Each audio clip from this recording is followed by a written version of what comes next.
Close your eyes, come to me, feel alright. Just dance with me all through the night. Turn it up, close to you. I feel good, 'cause I just know feeling of you. Give it to me, baby. Feel alright. So I feel good. Just want you step with me, dance with me, here with me, feel alright. I feel good on you, alright. Make a move all night. let's go.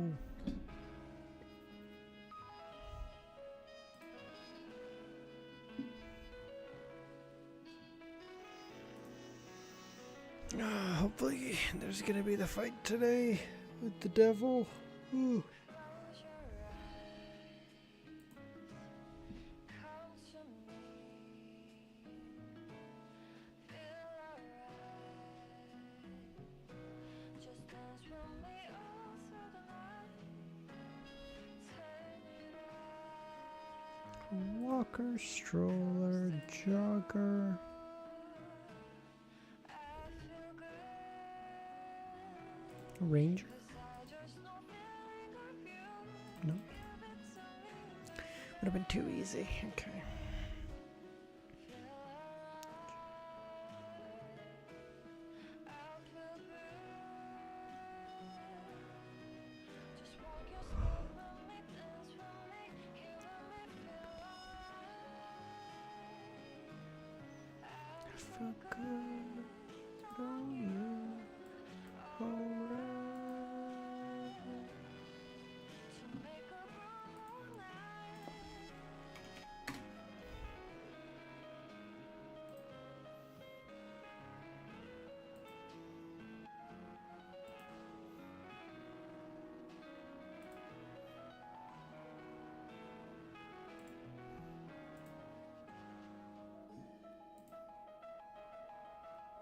Dope.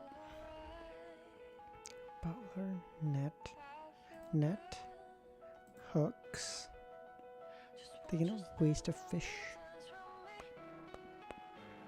Slack fishing.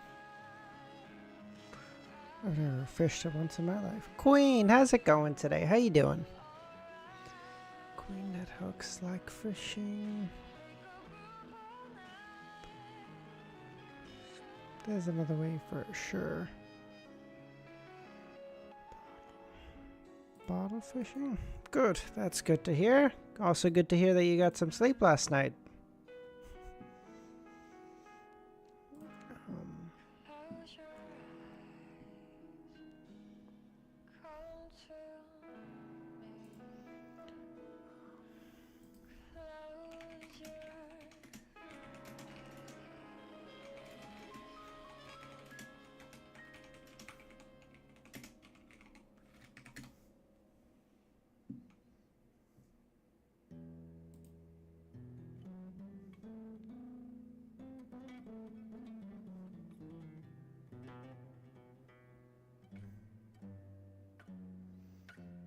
That's good to hear, Queen.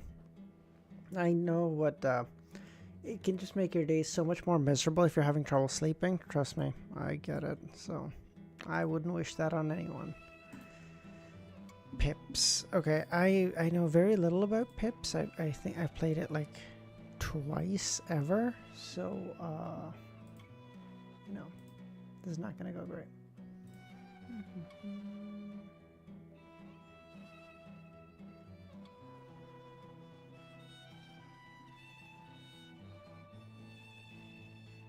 Interesting. Okay. 111. That wouldn't work. 1-1.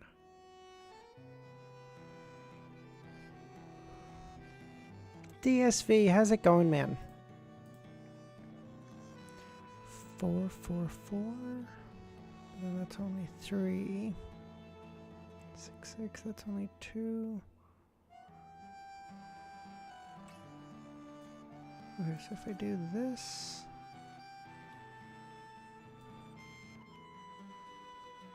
That's so weird. Okay, you know what, screw that. Okay. Let's do this first. Let's do that. No. Good, managed to catch the last stream. Yeah. Mine or Easy's? Sorry, I don't know what your...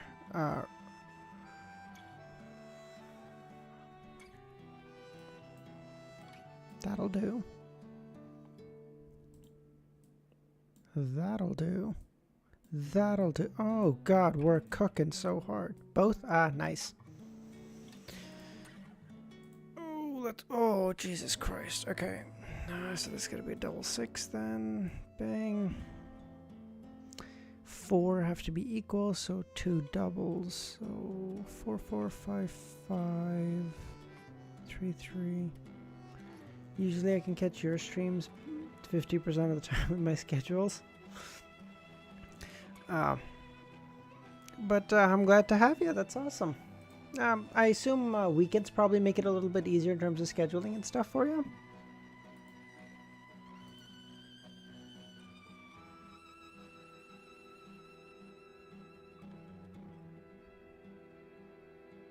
Like, cursed you for what?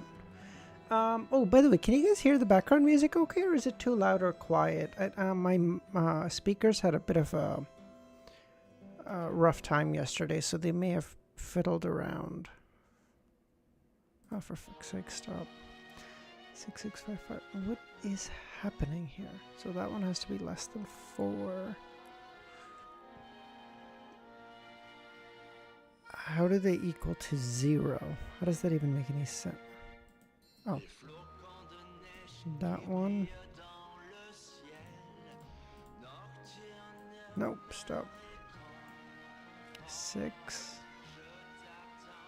4, 4, 4, 4.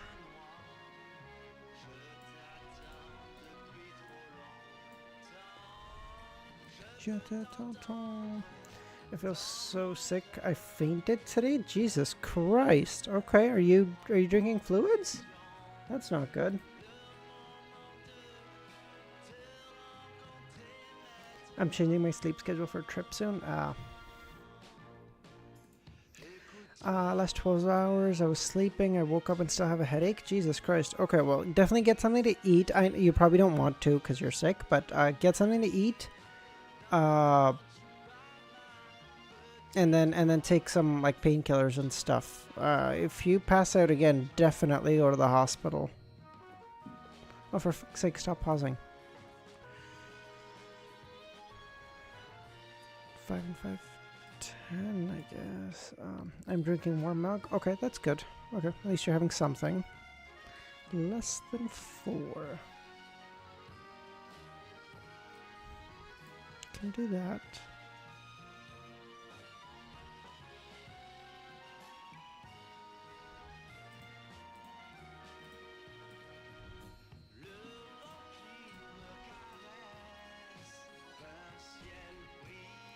That doesn't make any sense.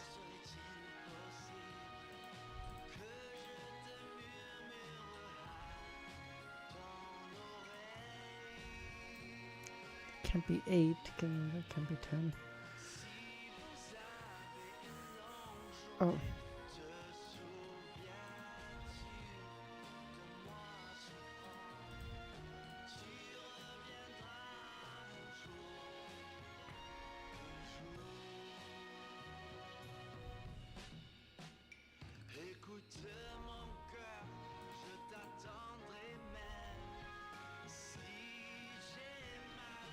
Six, 4. Okay, I may not ever be able to get this done. Oh, we're so cooked. Fuck.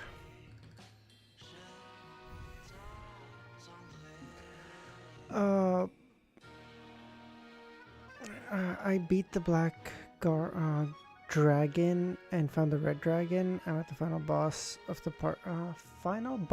part 2. Because the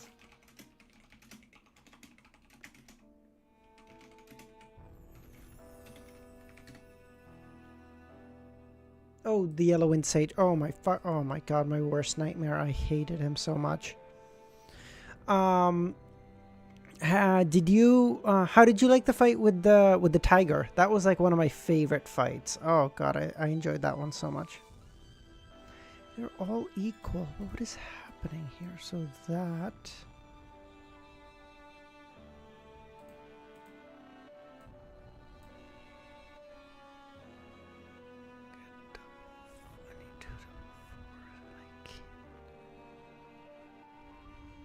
the tiger was very, yeah, like I really enjoyed that fight.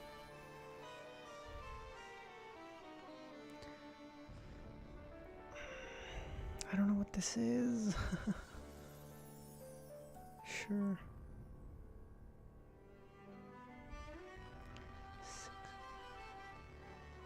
Maybe it's not 4s. Maybe that's what I'm missing up here. Maybe it's 6. 6, 6.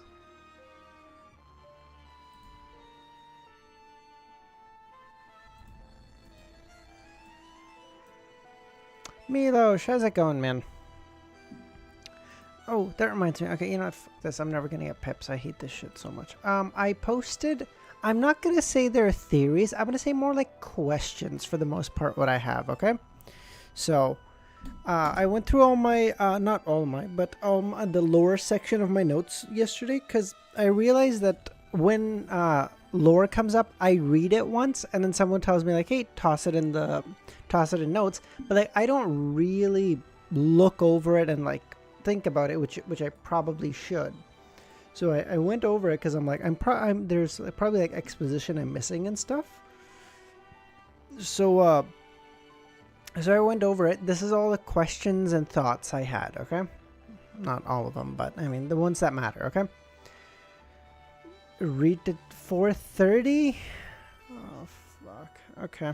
All right, we can make that work. All right, we do like 9. We do 9 chapters on a 3-hour stream anyway, so it's 10. Fuck it. Okay. First, dragons live but are hidden. We know this. And the giant king was killed, but there was no mention of whether all giants were dead or not, which makes me think giants are probably alive somewhere, kind of in the same way that dragons are, just hidden.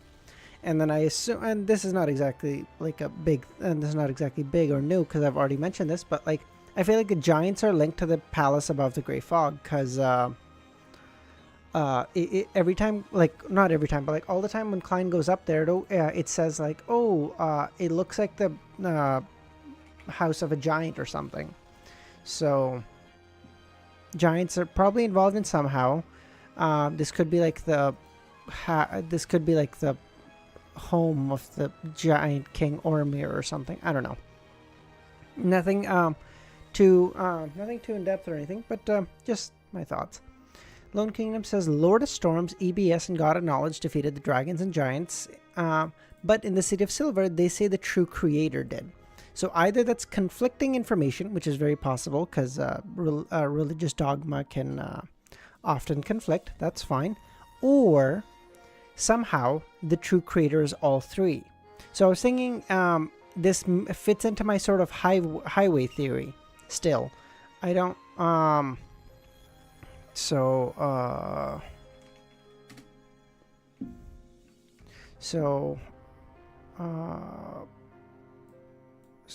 Storm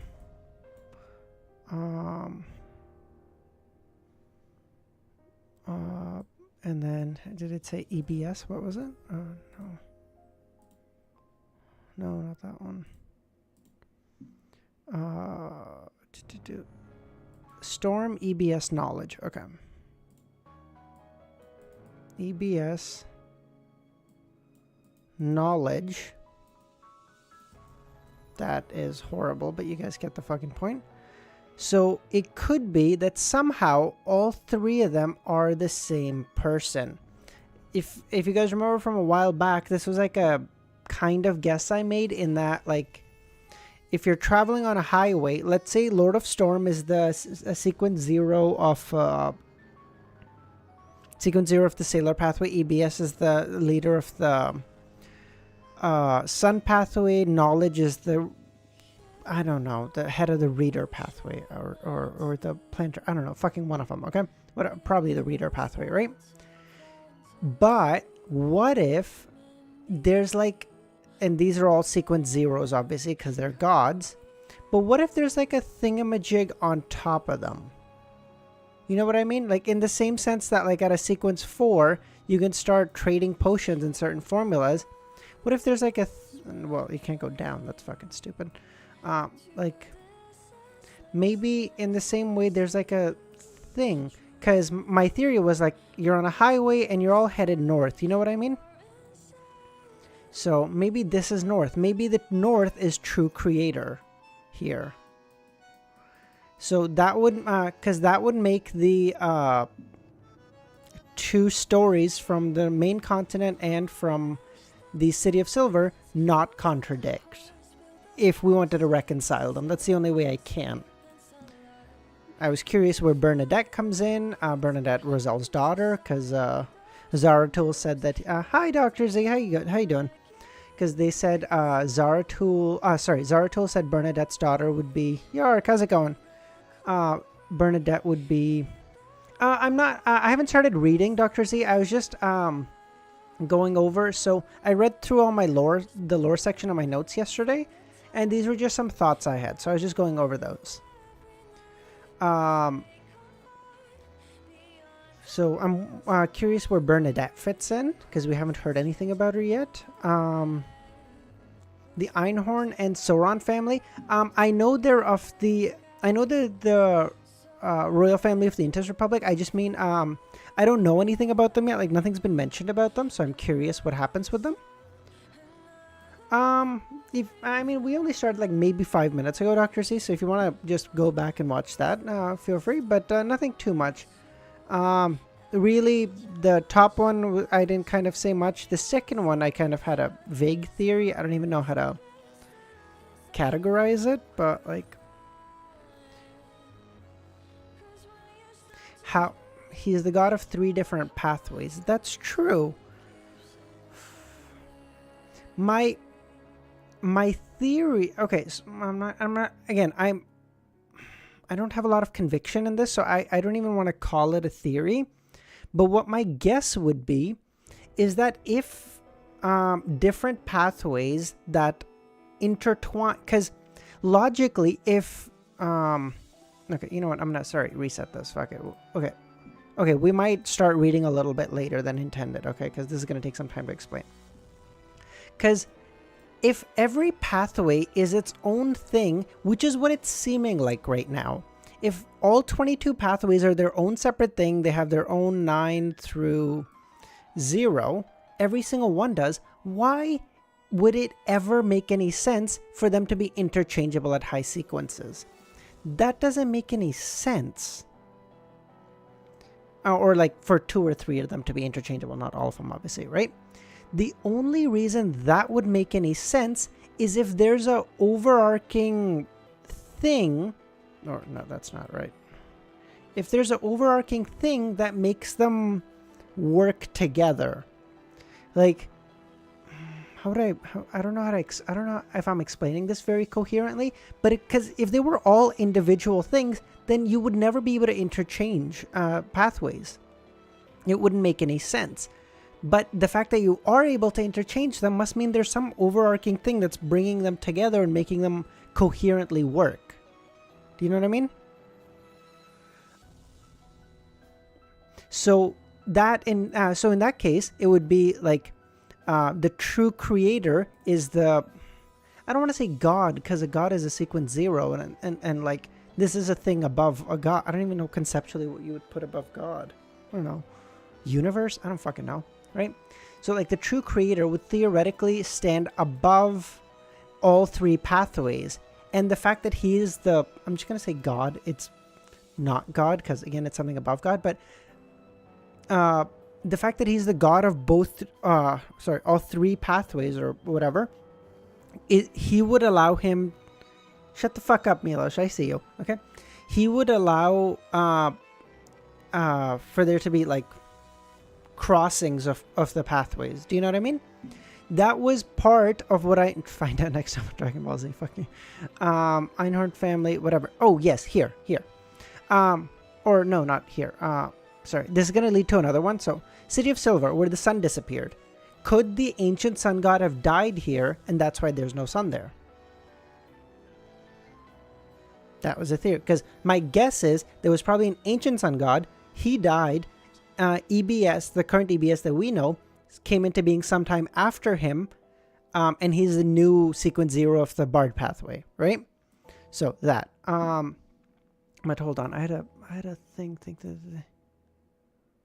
Oh yes, see, yes, here. If there's a thing above deities, then the followers of that deity from different pathways would see different parts of that god, hence different gods, but similar.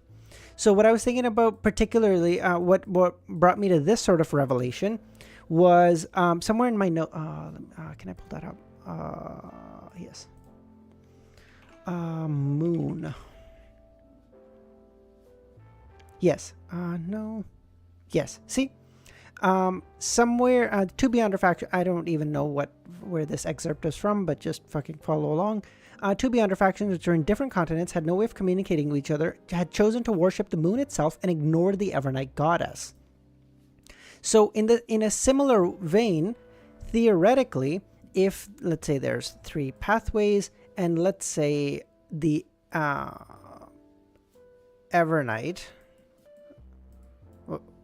whatever, is the thing above the pathways, people from different pathways would see different part of their divine, because they'd be more in tune to a different part of Evernight.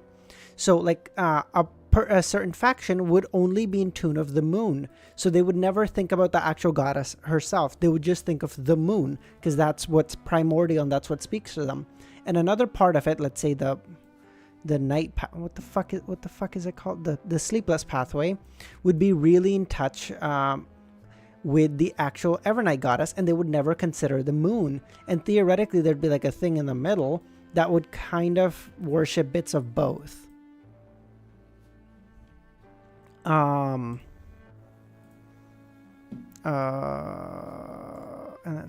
then I'm just gonna go through all of them really quickly.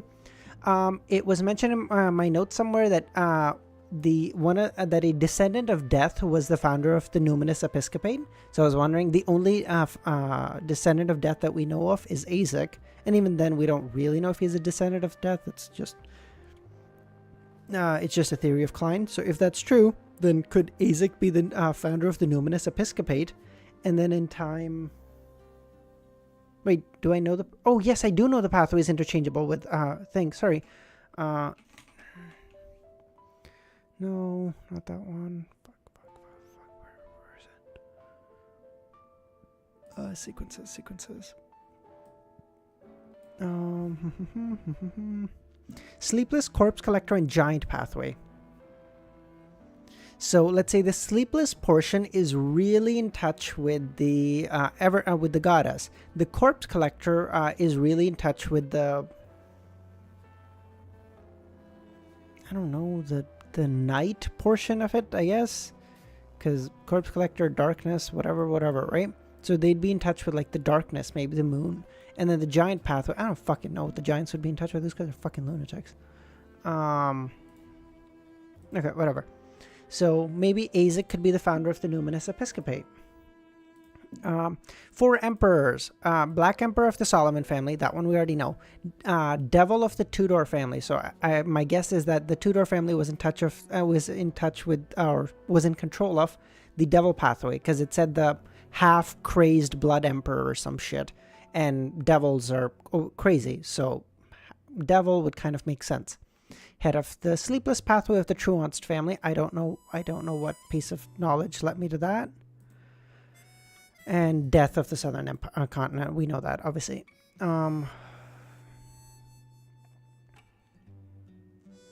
Yes. The fact that the true creator is on both continents, which is now confirmed, because there's a shepherd on...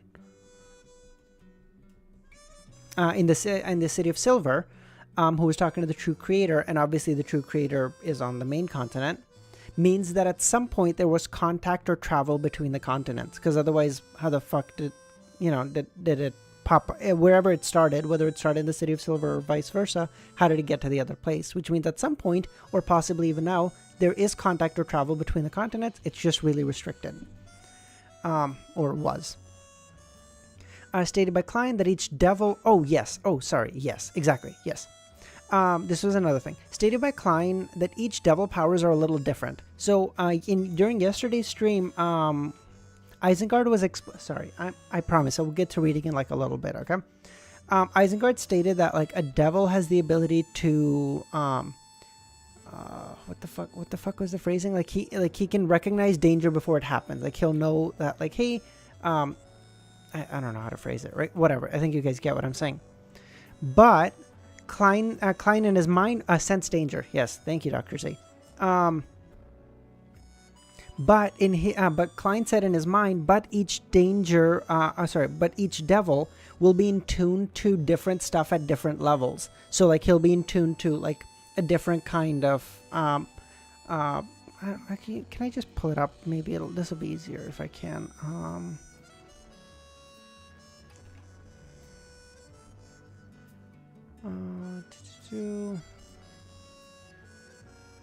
When they were talking about... yes, it even works weeks in advance for some devils. Yeah, exactly. So like some devils will be more in tune with that, right? As opposed to others. So whatever. Okay, I think you guys get it. As opposed to others. So I'm wondering if that same thing applies to gods. Like, in my mind, previously anyway, I would have imagined that like a god of a pathway has like these powers. Like he's the god of the sun, hence he can do X, Y, Z things. Like he can just do that. But if everyone's powers through the pathways are different, even if they're of the same pathway, of the same sequence, then maybe like your soul has a bearing on the powers that you receive. Like maybe your soul is in tune to certain things more, so your powers are more directed in that sense. So maybe that's why gods are similar, but similar over the ages, but they kind of morph. Because the god dies, there's a new god who's similar enough that conceptually you just overlap it with the old god, but their powers are slightly different. Stated by... and then it was also stated that... I just came in time. Holy yep. Okay, fuck you, Zareth. Stated that the Amon family's history was distorted. So I'm wondering if they have like either time manipulation powers or they have some mind fuckery powers. I just put time manipulation, but mind fuckery is also definitely in there. And then I don't recall ever reading this at all, which is fucked. But it said the Amon family are blasphemers, and they have the ability to usurp the power of a deity. What the fuck? I don't even know how to... I don't even have a theory for that. I just read that and I was like, what do I do with this? That's crazy. If there's a thing above deity. Okay, we already went over that one. Yes. And then last one was... Klein said Amon's nature may be what allowed him to invade, may have given him... I don't even know how this was phrased. But Klein said Amon's nature may allow him to invade and restrain the gray fog. So I'm wondering, could my divination ever be right? Could he be of the Marauder pathway? The scam artist? The one who steals shit from people? Because usurp is like a big word to say steal, really. And then it also said his nature may allow him to invade and restrain. Could he be of the Marauder? Dude, if that actually comes true, that would be the most mindfuck thing I've possibly ever had in my life. Alayola, Sin, Zareth, how's it going, guys? Okay. That is it for the theory crafting portion of today. Thank you for watching. Now it's time to start reading. Okay, we are 10 minutes behind schedule. 4:20. Okay. If anyone is interested in all the bullshit that I went over, it was like the last probably 15 minutes. It wasn't that long, realistically. But if you just want to read it and don't want to bother listening to the whole fucking thing, you can. It's just in the notes section in Discord if you're interested. These portions give.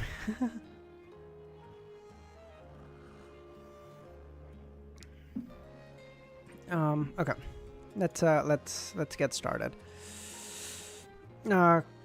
Ramiro tells me I need, Milos tells me that I need to read to 430, so it's going to be like a 3-ish hour stream, maybe like 3.5, probably 3.5 by the time we're done with images and photos and stuff. All right, let's do this, bitch. Westboro, 6 Edward Street. Ikenzer Bernard pressed down on his black hat, pointed at the door behind the fountain, and said to Klein, Isengard and Kazlana, we have reverse investigated the various information channels that have any leaks or new information. Combined with the outlines of the side profile as well as getting the help of the magic mirror, we managed to have a few preliminary suspects. You obviously paused for a moment when you mentioned the magic mirror. I wonder what the price you paid to get the answer you wanted. Klein sensed the problem in Ikenzer's tone and felt a baffling hint of sympathy for him. We are at 420 indeed, Justin. It's the owner of this house, Kazlana returned with a question. Isengard Stanton looked around and said, You chose to inform us directly because you found another piece of evidence. Yes, the portrait of the house owner proves some of it. He never takes photographs, Ikenzer answered. Besides, the people around here have a big black dog in the neighborhood. I have seen a big black dog in the neighborhood many times. Ooh.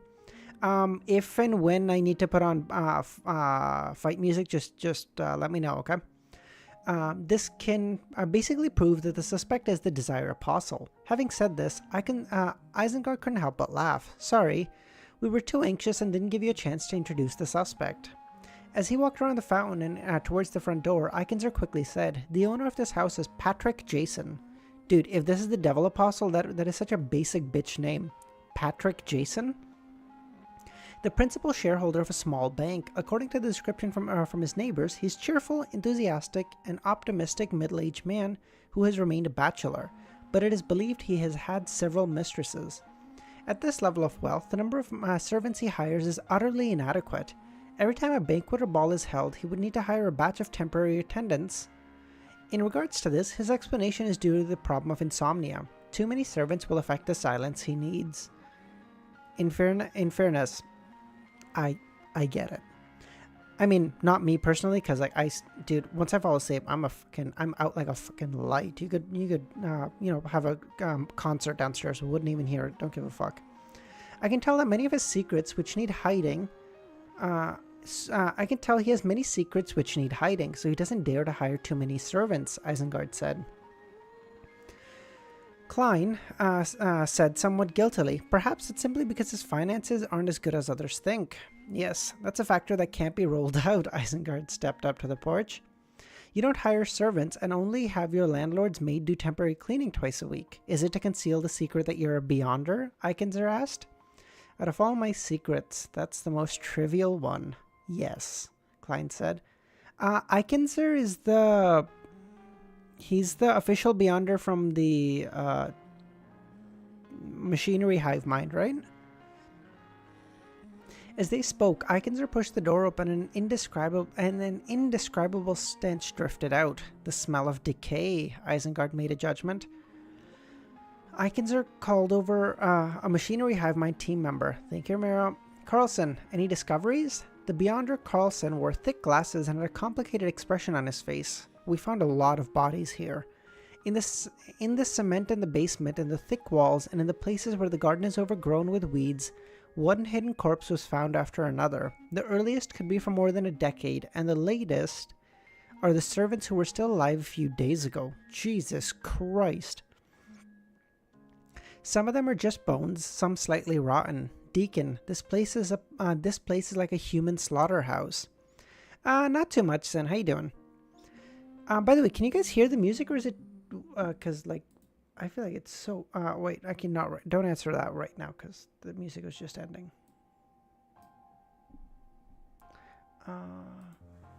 Okay. Now let me know if you can hear it in like 30 seconds or something. It looks like many of Backlund's disappearance cases will be solved because of this. Isengard pinched his nose and sighed. When Klein saw an intestine which was almost dragged across the ground, he exhaled and turned to look around the house. Machinery hive mind member Carlson muttered again. Jason paid his servants very high wages and gave them a lot of holidays. The servants living around him were very envious. Jason's cook even promised his child that he would be able to come home this week and take him to the circus to watch a performance. A true devil. Kazlana was slightly perturbed. Looking around, Klein restrained his emotions and solemnly asked, why are the furnishings of the house so simple and crude? As a banker, even if the bank he owns isn't big, Jason should have had expensive porcelain, excellent paintings, wall clocks, and all sorts of items made of high-quality silk. But there isn't any of that. Well, the wood for his furniture is pretty good. Carlson glanced at Deacon Eikenzer, and after receiving an assenting nod, he said, "It's clear that Jason had planned this revenge for a long time. He sold the valuable but inconspicuous items in his house, and he even agreed to the Varvat Bank's purchase of his estate. After killing his servants, he spread up his liquidation and sold the oil paintings and other items. He appeared to be certain that he would be definitely found, and didn't have any thoughts of getting lucky. Before taking action, all he had left was his house, furniture, and identity. It's unknown where he moved large quantities of cash, precious metals, and jewelry to." After listening to Carlson's description, Klein suddenly thought of a few adjectives. Calm, rational, crazy. A true devil, Isengard evaluated. He is clear-headed and calm in his actions, but has crazy strong tendencies and a spirit of adventure, which is characteristic of his past two deeds. Therefore, we have to be very wary of him taking risks. Klein grasped. Yes. Next, the two detectives searched the house and found a lot of evidence to prove that Patrick was problematic, and he also had a portrait hanging in the middle room. It depicted a middle-aged man with tall cheekbones, blue eyes, and a tiny gray, It depicted a middle-aged man with tall cheekbones, blue eyes with a tiny bit of gray, and ordinary facial features, neatly combed hair. He didn't have any special features. At that moment, Eikenzer came in and said to Klein, "We found some items in the secret chamber that confirmed Patrick had attempted to summon an even more powerful devil. But for some reason he didn't succeed. Those are items that have confirmed his identity. He's a member of the devil family known as Beria. So his real name should be Jason Beria." "The Beria family?" Klein nodded. "In the ancient..." Oh, here comes some fucking lore drops. As soon as the ancient fourth epoch is mentioned, you know it's time to copy-paste this bitch to my fucking... to my notes. "In the ancient fourth epoch, the human faction that worshipped devils scattered and formed a alliance known as Blood Sanctify Sect. This organization was internally divided quite drastically. The three devil families of Nois, Andriel, and Beria are a tripartite. What in the fuck is this word?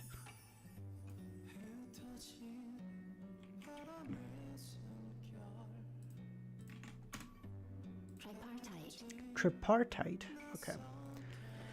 We're a tripartite balance of forces. Their ancestors once received the bestowment of the Abyss, and they worship an evil god by the name of the Dark Side of the Universe. Oh, we finally get to hear more about that.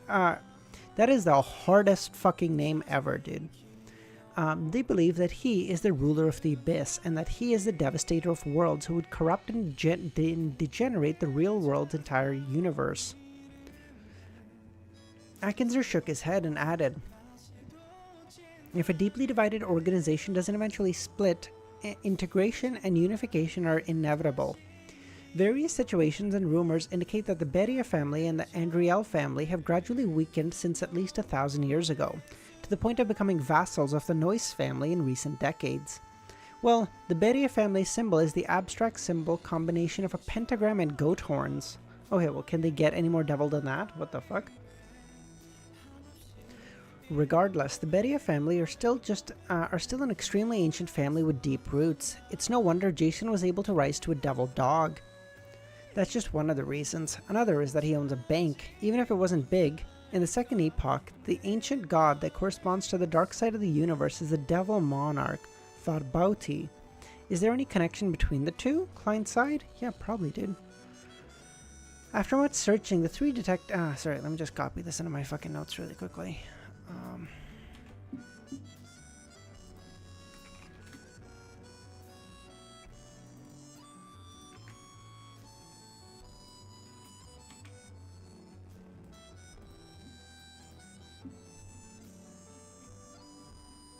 I am gonna... By the time I'm finished this fucking novel... Dude, it is crazy that I'm only...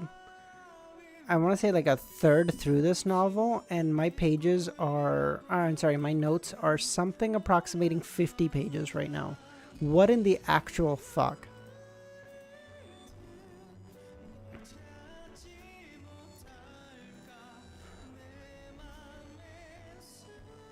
After much searching, the three detectives and the Hive Mind members could only confirm that Patrick Jason was the desired apostle, but they were unable to find the man's current location. Zareth, the fact that you got through this without making any notes is fucking crazy. I would remember nothing. I would remember Klein, the members of the Tarot Club, like 3 characters I like, and everything else would just be fucking, I don't know. That's crazy.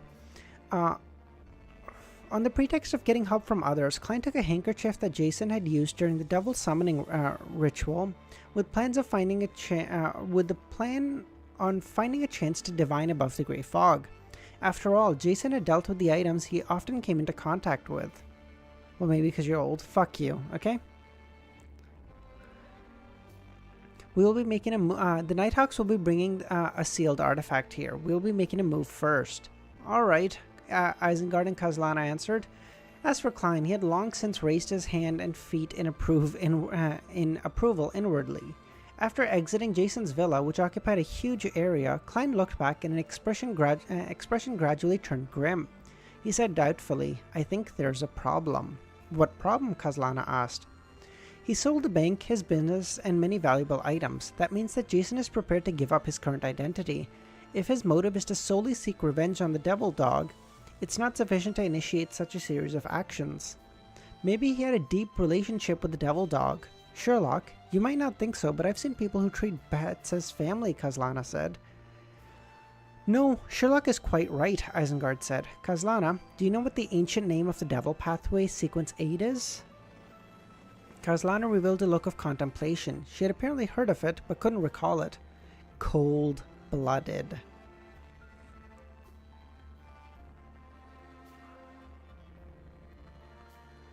Cold-blooded. As she muddled over the name, she suddenly understood why the two great detectives, Moriarty and Stanton, would say so. Seeing her reaction, Klein pointed in another direction. "Let's split up and begin our own information channels." After receiving an affirmative response, Klein left in a hurry, but he didn't rush south of the bridge to find Emlyn White. He wanted to head to the Chiswick police station and retrieve the £50 he posted as bail. There's a Sequence 5 who might be out to get Klein's head, but he's like, "I need that £50. I need the money." He's out of his fucking mind. He has already proven to be without problems. Both Isengard, Stanton, and the official Beyonders had given their respective testimonies. 421. Expensive materials. Oh, wait. Does Klein get the materials from Emlyn? The materials for... The materials for Sequence 6? Oh my god, does he become Sequence 6 soon?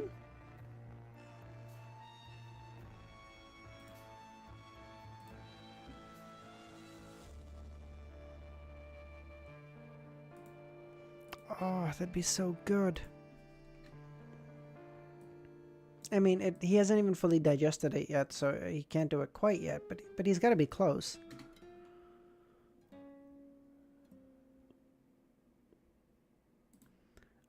Okay. Let me just change the titles and we'll get going.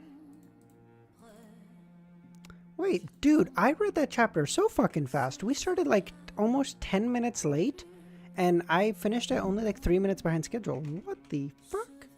That was so good. I gotta go drop by in a bit. Sounds good. That looks fucked. Jesus.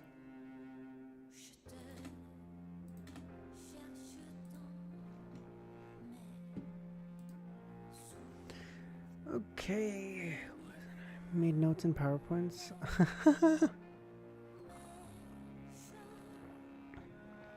Oh, Klein shudders at the fucking mention of that word, Romero. Like color coding? That's crazy. The front door to Patrick's house suddenly burst open and a group of Nighthawks with black tweed coats jogged inside. They wore vigilant, alert expressions as though they were facing a terrifying enemy. A person decked out in full silver armor walked in. Oh, this is that fucking armor that might be stained with the blood of death. Jesus. The armor exuded a feeling that made it seem like it was abnormally heavy. Various details about it adhere to an ancient style, and from its left shoulder all the way down to the diagonal area of the abdomen, it was stained with a splash of dark red blood that appeared impossible to remove. Coupled with the sputtering red spots in other places, it created a very interesting and beautiful scene. It was as if it was a unique and magnificent decoration. Soul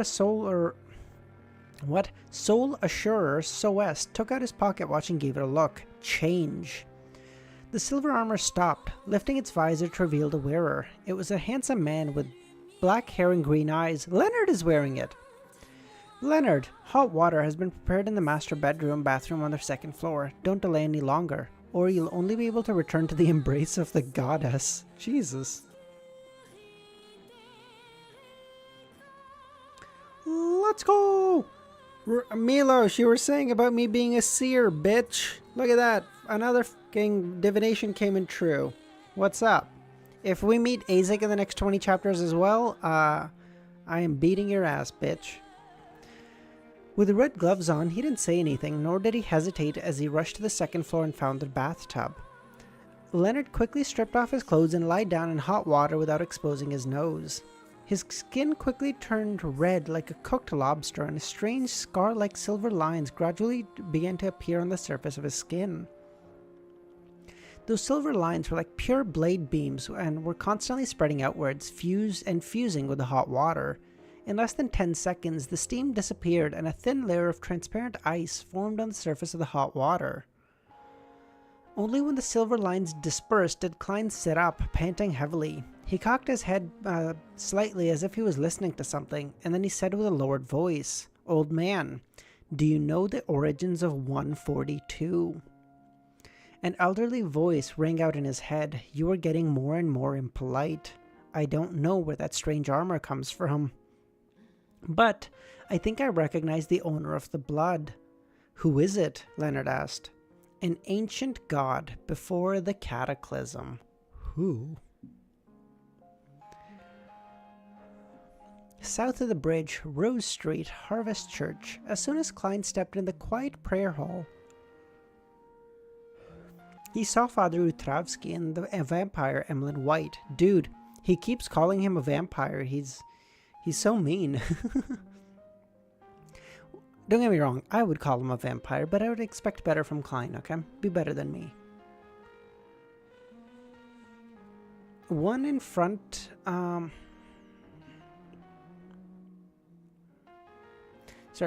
in the front and one in the back, sitting on the chair on different heights. Their hands were placed in front of their mouths and noses, with their fingers clasped together and their palms empty. This was the unique prayer position of the Church of the Earth Mother. Right now, Emlyn's expression was calm and gentle, without any traces of arrogance and vexation which he had before. Klein took a seat at random and waited until the prayer was over, then walked over to Emlyn and said, "You are especially pious today." What? What have I done? What have I done? His voice trailed off as though recalling what he had just done. Maybe it's not a bad thing. Klein consoled the vampire in an utterly unconvincing tone. I don't want to hear others say something like that, although I feel my resistance is weakening. Emlyn wore a livid expression and said with despondence, "But I don't want to betray the moon."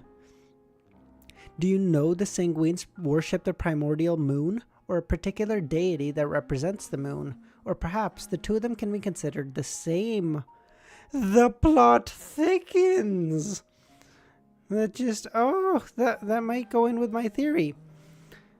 The particular deity that represents the moon, the primordial moon, or could the two of them be considered the same?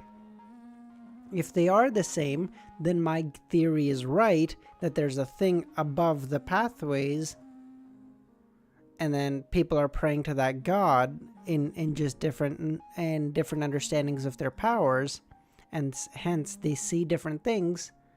Like it's basically like an optical illusion sort of thing. You know what I mean? Like there's a thing in the middle, and like you and a friend stand, you on the left, him on the right, or whatever, and you can both look at the same thing, but because the light bending around it or whatever, you're seeing different things. It's like the best way I can explain it. All of them. Emlyn slightly raised his chin to a pure-blooded sanguine who obviously believe in the deity that represents the moon. Of course, it is the god who represents the moon. Her name is Lilith. She is the ancestor of us sanguine, an ancient deity. And when humans become sanguine, they tend to worship the primordial moon. Under normal circumstances, the two can be considered equivalent, but there are times when they do not overlap and there are differences. That also makes sense. Make DSV mod, I gotta go for an hour. Alright, sounds good, Romero. Alright, go to the doctor. Hope you feel better, bud.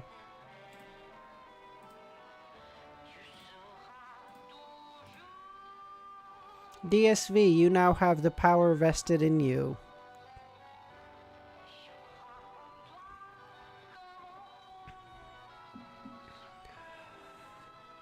Feel better, bud. If you're feeling tired, don't come back on the stream. I'll check in with you later through the day on Discord. Okay, don't just take some time. A human becoming a sanguine? Klein wasn't surprised that Emlyn was about to say the name of the ancient god from the Second Epoch. Instead, he was more concerned about the tidbit about a human becoming sanguine. Is this the vampire sequence that Mr. Azek mentioned? Yes. There are two types. One is transformed from a bestowment from a powerful sanguine, and the other is transformed from a corresponding potion. The latter is our most hated enemy. Why? The main ingredient of their potion is our blood essence, as expected. The gaze left Emlyn before he, feeling a little nervous as he snorted. You're already a Beyonder. There's no way you can switch pathways. It's only because this is my first time seeing a living Beyonder ingredient. However, in a certain sense, every human Beyonder is also an ingredient.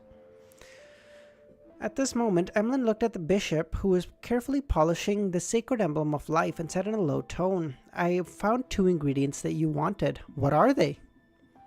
Emlyn responded, Thousand-faced hunter's mutated pituitary gland and blood. The asking price is £2,000 for the former and £300 for 100 milliliters of the second. 2,300. Can I get a discount? After receiving his bail money back, he only had a total of £2,185. For a member of the middle class, this was already quite an abundant amount of savings. Perhaps some might not even be able to save that much in their entire life, but Klein found it wasn't enough. No. If it wasn't for me, he would have wanted £2,800, and according to the agreement, you would pay me an extra $150 for a total of $2,450. Looking at Klein's expression, he quickly added, In this era, dragons are rare. Other than the long-lived sanguine, it is very difficult to find similar Beyonder ingredients anywhere else. Even if they exist, they're much more expensive than ours. I'm still short $265. Having saved up so much money with so much difficulty, I'll empty it at once. And I still don't have enough. I hope the Hanged Man will be able to sell the werewolf characteristic as soon as possible. After this, the characteristic of a human-skinned shadow and a deep-seek naga is still needed.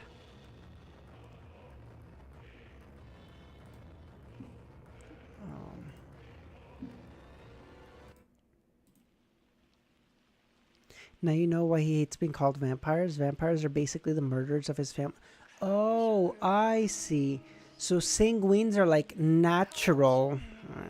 And then vampires are like what you can become by killing a sanguine and taking their blood as a beyonder ingredient. I see. Okay.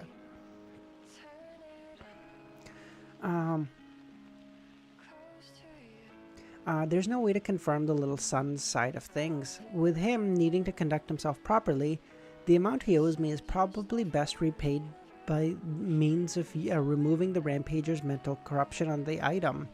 That would be a better form of concealment. He took a deep breath and said, "Okay, but this deal will be delayed for some time. I recently provoked a fellow and am now being protected by official beyonders. You don't wish for that seller to be locked up in the cathedral basement, right? And I still have to get some money together." Official beyonders? Emlyn jumped. "Don't worry about it. You're a priest of the Church of the Mother, of the Church of the Earth Mother. You have legal status. Moreover, Utravsky will protect you."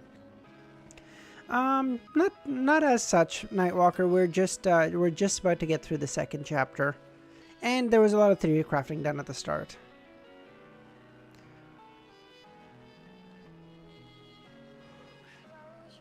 I'm not. Emlyn's denial was exceptionally weak. He sat down again. Can the official Beyonders resolve the problem of a psychological cue? Maybe. Klein almost burst out laughing. But in that case, you'll most likely become a believer of the Evernight Goddess, the god of steam, of machinery, or the Lord of Storm. Of course, you can also be a member of the military special department. But I only like dolls and pure, beautiful girls, Emlyn emphasized. I can tell you're a little interested, but only a little. Klein switched gears and asked, "Do you know any members of the Beria family?" "Beria? The crazy family that worships devils?" "No, they are the devils themselves. Why are you looking for them?" "I've offended one of them. Patrick Jason Beria, due to a recent serial murder case. Help me find out his whereabouts and through acquaintances in your circles. If you have any accurate information, I will pay you, depending on the importance of the information." Of course, this could also be claimed through the Nighthawks or the military, Klein thought. "You actually dared to provoke a real devil?" Emlyn added.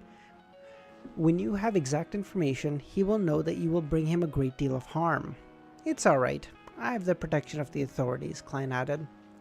"Well, I'll try. The payment for the information will need to be at least £20. After finalizing this matter, Klein didn't stay any longer as he walked out of the cathedral, his mind filled with how he was going to get the money. Miss Magician's new book is about to be published. She should receive a sizable amount of money, and there'll still be royalties later. Perhaps I can promote the astrologer potion formula to her, but she hasn't even gathered all the ingredients for Trickmaster. Miss Justice has joined the psychology alchemists, and I have no formulas to sell her. Sell her knowledge? Dude, he's actually, he's like, fuck, I'll just trade whatever I can. The werewolf beyonder characteristic is worth about £1,300, perhaps a little lower. Must I produce a mystical item, or think of a way to get Emlyn White to become a believer of the Fool? Receive tributes at the cost of removing the psychological cue. That's so clever, oh my god! If you could get Emlyn to join the Tarot Club, he could get it. Well, I don't. Emlyn probably has some money, maybe. Those dolls look expensive. He's got to have money somewhere, right? Oh my god, that might work. Right. Jason Beria carried a lot of cash, jewelry, and precious metals. If he can be found, perhaps I get a share. I'm really short on money.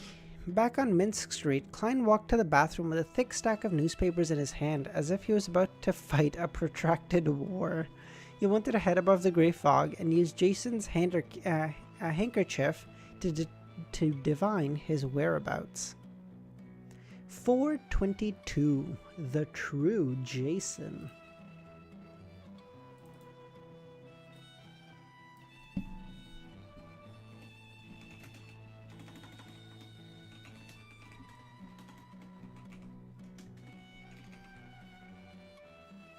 Everyone is poor except for Audrey? Truer words, I guess.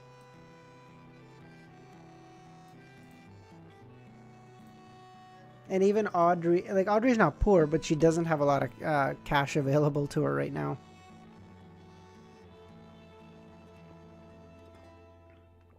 Dude, unironically, can we just knock... Oh my god, you know what we should do? Klein is way stronger than Emlyn. He should just knock him out and then just, like, take bits of his blood occasionally and just sell it as Beyonder ingredients. Based. You know what, Nightwalker? That's a great idea. Holy fuck. Just, involuntary organ donor. Involuntary blood donor. Sounds better than organ harvesting, you know? Inside the bathroom, Klein took out a paper figurine from his concealed pocket, shook it, and transformed it into a body double. He made the body double sit on the toilet with a newspaper in hand as a way to deceive others. Then he himself hid in the shadows and went above the fog. Inside the palace, Klein sat at the very end of the long table, conjuring Jason Bettia's handkerchief in front of him. It was only a projection, but it could be used for divination as long as the handkerchief didn't leave his body in the real world. The earliest instance was back when he used the projection of the mutated sun emblem in the Tingen City as a divination object. At that time, he still didn't know how to summon himself, and was unable to bring items above the grey fog.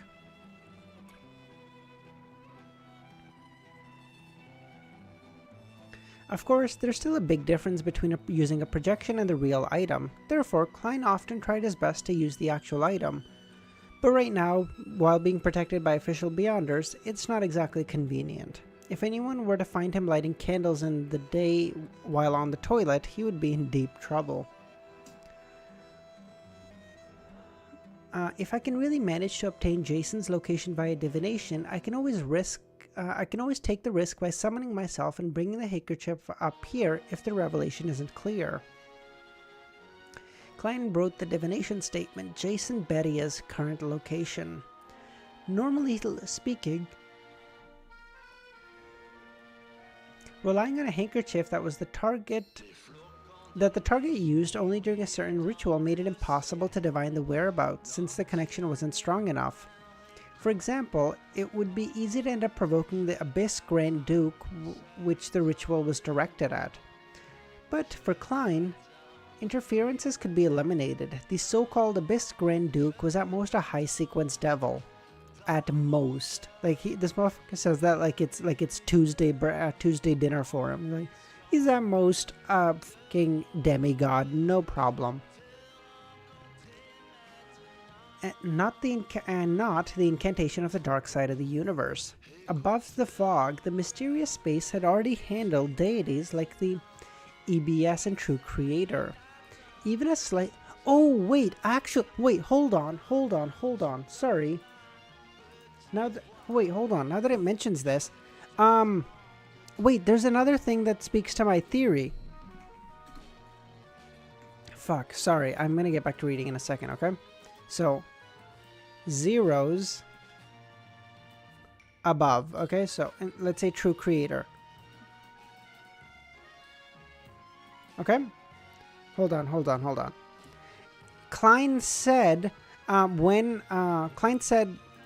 EBS attacked him in the space above the gray fog and he started burning to a fucking crisp, and then a while later, he tried to do some bullshit with that. I don't know whether it was the Rosego's eye or some other bullshit.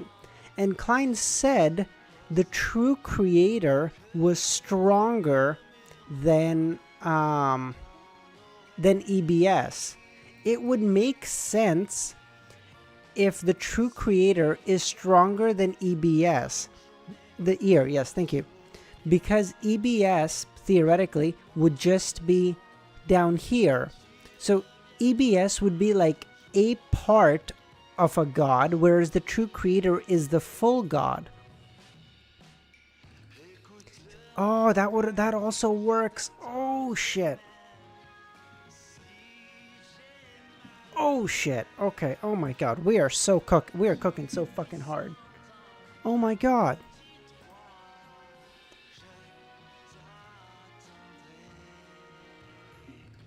Wait, Romero, where the fuck are you back?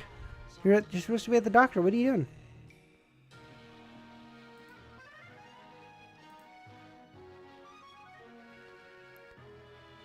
I was still listening. Oh, I see. No, hold on. No, I don't think True Creator is the same as EBS. I'm saying EBS is a part of a divine being, whereas the True Creator is a whole divine being. They're of different pathways, or like they're of different branches or whatever of the tree, but like the True Creator, but the True Creator is the fuck. But the True Creator is like a significantly bigger branch, whereas EBS is like a smaller branch off the main path. It's probably not a great way. Like, fuck it. Okay, I'll just pull up paint again. This is just easier than me. Yeah. So, okay. This is the tree. Okay, this is dog shit. But you get the point. This is the tree. This is all Beyonder potions and all Beyonder stuff, okay? There's a big branch going out here. This is so bad. Holy fuck, okay? Okay. There's a big branch going out here, okay? This big branch in its entirety is the True Creator, whereas EBS might be just a tiny branch off another big branch. So like the big branch would be the thing above the gods, but the True Creator is only a part of it. So this whole thing is gonna beat this tiny thing's ass. That's why Klein said the True Creator is stronger than EBS.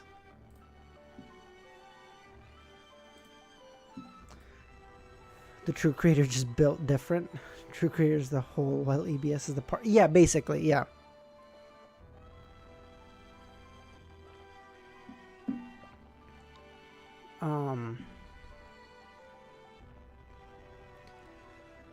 Above the fog, the mysterious space had already handled deities like EBS and the True Creator.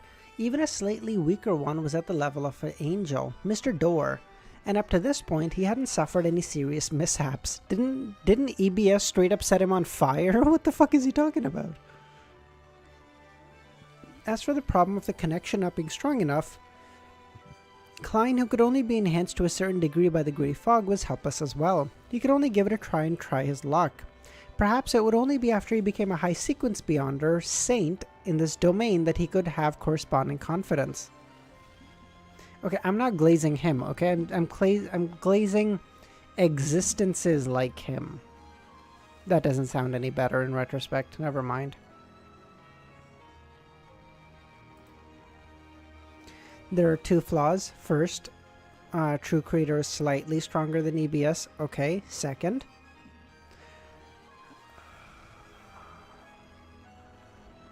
in theory, it's possible. After all, when holding a ritual, one's heart, body, and mind were unified the most. It was also the easiest to communicate with the outside world. Klein, who was now barely considered an expert in mysticism, muttered. He held the handkerchief and the goatskin with the divination statement written on it and leaned back into his chair. Second, Mr. A wants the formula... Wants the unshadowed formula?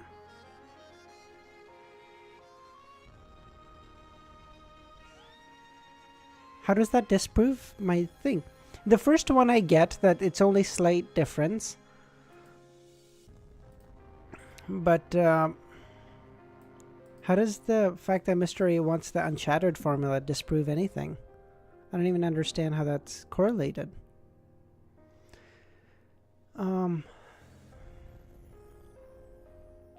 He quickly entered a state of cogitation and constantly chanted Jason Bedia's current location. After chanting it 7 times, Klein entered the dream world. Within the grey world, countless images flashed and intersected with each other in a rather dispersed manner. Soon, the scene became clear, and Klein's vision. Klein theorized the pathways being interchangeable. Not sure about a theory. Oh, interesting. Okay.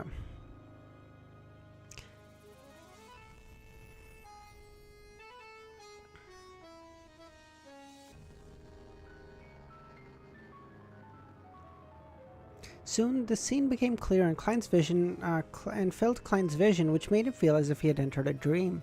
In the dream, the lights were dim and the desk was dark red. A figure was standing in front of the oriel window, looking out in the garden. There was a glass shed in the garden, with roses blooming inside, bright red in the December cold. The figure of a man was projected on the window. He was of medium height, with curly brown hair and brown eyes. He looked to be in his 30s. Am I not divining Beria's location? Who is this? He feels a little familiar. Klein was puzzled, but he didn't think further about it. He let his spirituality remain in a dispersed state, as if roaming some mysterious world. Just as he raised the question, the man turned around and walked to the corner of the room, where there were 2 large leather suitcases. The man squatted down and opened one of the suitcases. Inside was a neat stack of bills with gold bars placed on top of them. The notes that were exposed were all in 10-pound denominations, while the gold bars shone with enchanting luster. Listen, all Klein needs to do is kill him by himself, take all the money, and then he's chilling, okay? That's all he needs to do. The man pulled something out of the hidden pocket of his suitcase, shook it, and opened it. You better not have forgotten to play fight music when needed. Haven't been here in a while. I think we've been pretty good, Kami. I think we've been pretty good, man. It was a slightly pale piece of human skin. A complete piece of human skin. By the way, good to have you back. How you doing, Kami? The man quickly stripped off his clothes and put on his human skin. In just 10 seconds, he had become Jason Beria with tall cheekbones, blue eyes, and a tint of gray and neatly combed hair. At this point, the scene shattered and Klein opened his eyes. No wonder Jason was willing to take the risk. So it turns out in the past 10 years, he's always been wearing a human skin and has never shown his true face. As expected of a calm and crazy devil. If you're interested, Kami, we did some, let's call it theory crafting at the start of the stream. If you're interested, I might end up just posting that starting bit as a video, because I found because I think those are interesting, and I'd like to have like a thing of them, or like a memory of them in the future, so I can see how I did it later on.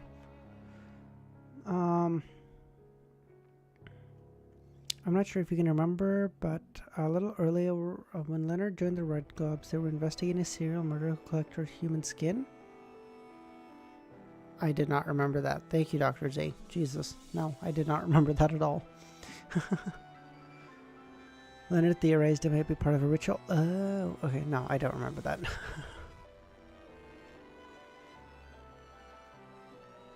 Jason had left the portrait in the house. It didn't garner any suspicion from Isengard and the others, because his neighbors had seen him and knew what he looked like. Even without the portrait, with the powers of a beyonder of the official organizations, it would have been easy to reconstruct his likeness, and the result would have been even better than a photograph. Therefore, there was no reason for Jason to have the drive to destroy something like that.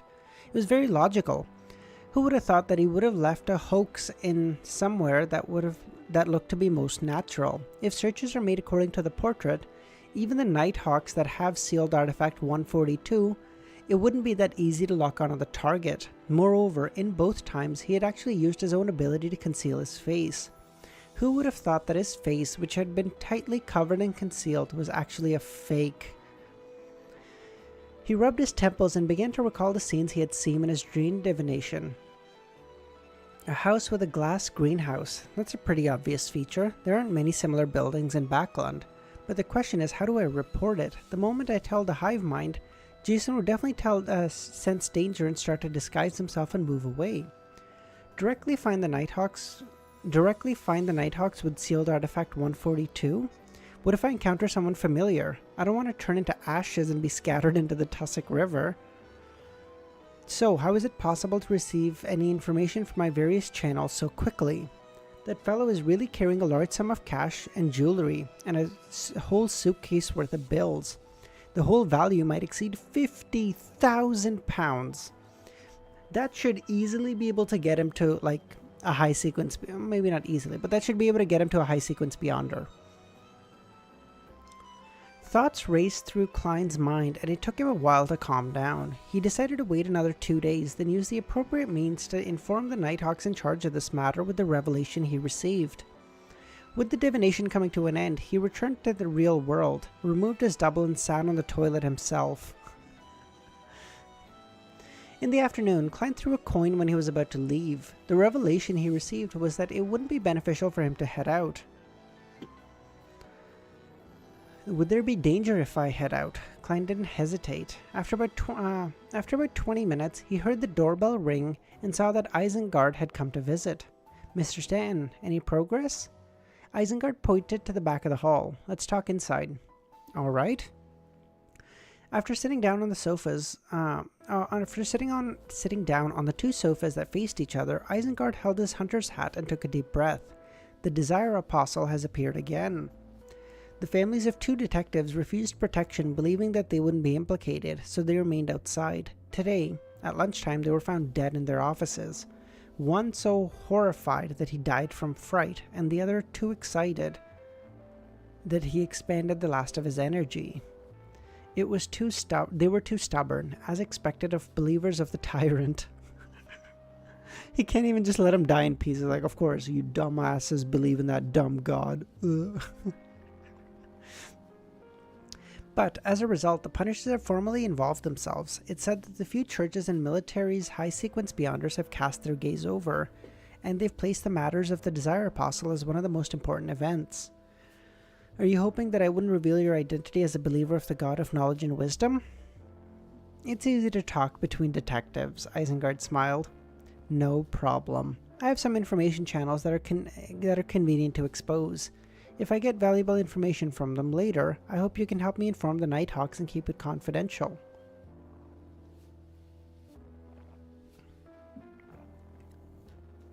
As for why it's the Nighthawks and not the Hive Mind, he believed that he wouldn't need to be too clear about it. With the intelligence of a great detective like Stan, he could figure it out. Isengard agreed to Klein's request by telling me it's the same as letting Jason notice it ahead of time.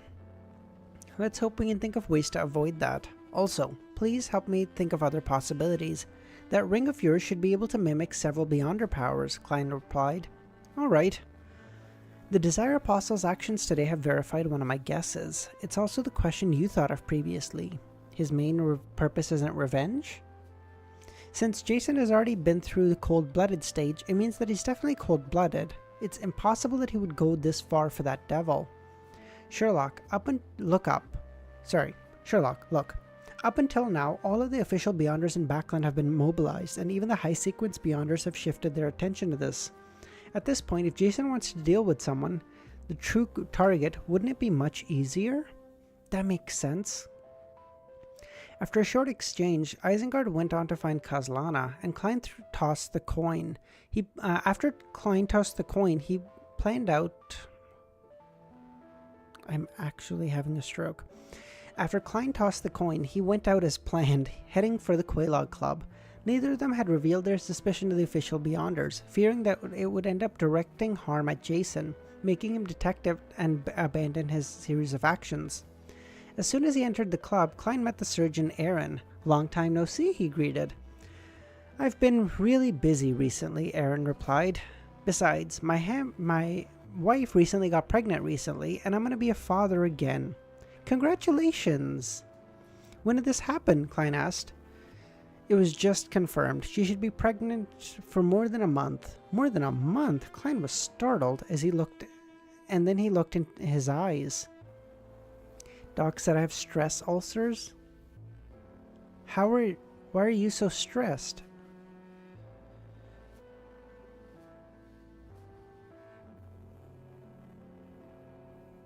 Oh my god. Sorry, I just read the first sentence of the next chapter. Holy shit. Oh my god.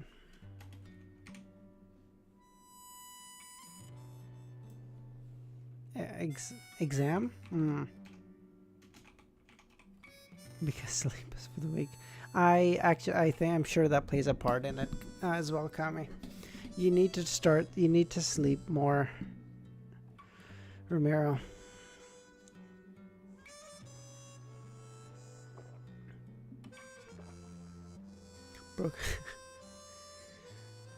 god. We just started 423 Thunder. Okay. Part where Ultra dies, fuck you. Yes, a month or so ago, Aaron nudged. A month or so? Isn't that when you were being troubled by Will Ossepton's nightmares? In the blink of an eye, he thought of 2 divinations he had made. Will Ossepton was in a dark room with the sound of running water outside. Was that symbolizing amniotic fluid or blood? Klein's heart chilled as he suddenly understood something. When he looked at Aaron again, he wore a rather complicated look in his eyes.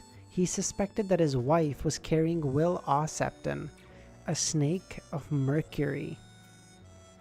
In the symbolism of mysticism, the snake of fate's head and tail are connected. With it devouring its own tail, it implies the cycle of destiny in a hidden manner, to avoid his enemy. Will Ossepton took the initiative to secretly initiate a new cycle in advance. Klein guessed based on what he knew. Dr. Aaron then noticed the abnormality he was trying so hard to hide. He smiled and said, "He'll definitely be a cute guy. When he's born, I'll hold a party to celebrate his arrival. Sherlock, don't dare refuse my invitation when it comes." "Perhaps it's a she," Klein replied. Frankly speaking, he was curious to see what kind of state the newly born Snake of Mercury was in. However, he was still a little afraid and worried. After all, Snake of Mercury was a sequence 1 of the monster pathway related to fate, and it also involved the fight for the position of being a deity. No one could be sure whether the future would be smooth sailing with peace and bliss. For Dr. Aaron, I don't know if it was fortunate or misfortunate. Whether Will Ossepton is kind is one matter, but whether or not the Snake of... Oh my god, the Snake of Mercury would discover him is another. Will Ossepton hasn't done anything as of now. Informing the Nighthawks now would seem a little cruel. I've understood Wild Beyonders. It's best to quietly watch from the sidelines and not get involved, or perhaps take advantage of the situation is best. Perhaps I made a mistake in my interpretation and I'm overthinking things. Perhaps Will isn't a Snake of Mercury at all. Perhaps the child Miss Aaron is carrying is very normal. She? That's even better, Aaron said. After some thought, Klein asked, "Have you had any nightmares?" "Occasionally, but they were all normal. There are no longer any nightmares of Will Ossepton. Thank you for all your guidance, Sherlock." No, that makes it abnormal. My limited general knowledge of psychology tells me that it would be normal to dream of Will Ossepton. It's a standard response to overstimulation, since Will caused you so much trouble. Therefore, the correct outcome would be to occasionally dream about him, but the dream wouldn't be too clear, to the point of only knowing that something that had happened without remembering the details. At that moment, he heard a rustling sound. He subconsciously looked at the hall, only to see a darkness in the air being dispersed by a strong wind. The leafless branches swayed back and forth, and a strong gust of wind left a clear tail towards the southeast. It's hard to see such a strong wind in Backland during winter. At least, I don't remember seeing anything like it before. That's not an ordinary wind. What happened? Klein made an excuse to go to the bathroom to perform a divination, but he failed to obtain any effective revelations. He temporarily put this matter to the back of the mind and went to the underground shooting range. At that moment, a waiter with a red vest came through the warm hall and said, "Mr. Moriarty, your friend is here for you." "Who?" "Mr. Eikenser Bernard. The deacon who's always forced to perm his hair? Why is he looking for me?" Eikenser pressed down on his hat, which had been pushed up by his fluffy hair, walked over and said, "The Punishers have found Patrick Jason Beria." "How?" According to his divination, Jason Beria was always wearing human skin. His appearance and aura aren't what they were assumed. It would be impossible to find him so easily. I'm not sure. I just received the news. He pointed to a small white bird standing on the tree outside. The bird was leisurely cleaning its feathers with its beak. Before Klein could ask further, Eikenser gave a general account. The Punishers found clues and confirmed Jason's location, but the Devil discovered the danger in advance and managed to kill 2 Punishers and fled before they managed to close in on him. This infuriated the higher-ups of the Church of Storm, such as the Spellsinger of God. Ace Snake is currently in pursuit. You likely saw a gust of wind just now. It was caused by him. He is the Archbishop of the Church of Storm. He's also one of the cathedrals. He's also one of the cardinals of the Church of Storm. It sounds normal, but also feels weird. Are you sure the person discovered is Jason Bedia? Eikenser's expression instantly turned heavy as he replied, I'll give it a try. He motioned for Klein to follow him out into a large carriage parked outside. There were 2 members of the hive mind inside. Eikenser took a deep breath and took out a strange patterned silver mirror from his pocket in his clothes. After doing the necessary steps, he gloomily said, Honorable Erides, my question is, where is Jason Bedia's current location? Erides, my goat. I don't know why you guys like this fucking mirror so much. Like, it's cool, but I don't understand its significance. The light suddenly warped, as if there were lights after a rain, and a scene suddenly surfaced on the silver mirror. It was a riverboat with a sail raised. Jason, with his high cheekbones and blue eyes, propped up the collar of his coat and hurried into the cabin. He's trying to escape Backland. The Spellsinger of God seems to be heading towards the dock area.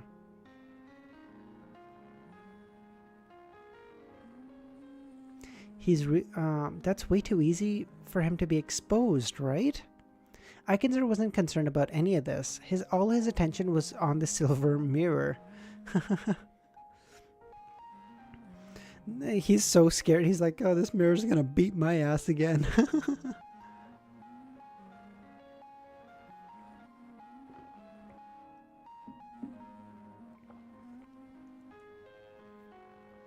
It's very cute and has a sense of humor.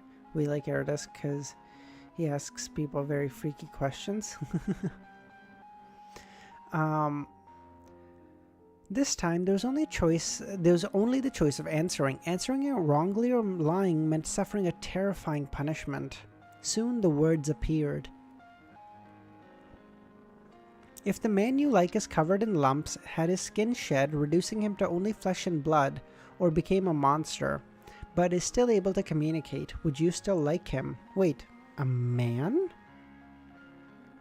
Dude, Klein, why are you so fucking judgmental, bro? Eikenser slowly breathed out, I will, but I will kill him with my own hands. Very honest. A new combination of words appeared on the surface of the mirror. This question and the answer game is simply a public hearing. He looked at the other 2 hive mind members and saw no abnormalities from them. Or perhaps it could be said that they were pretending to be normal. He hesitantly said, I keep feeling that all of this has been too easy.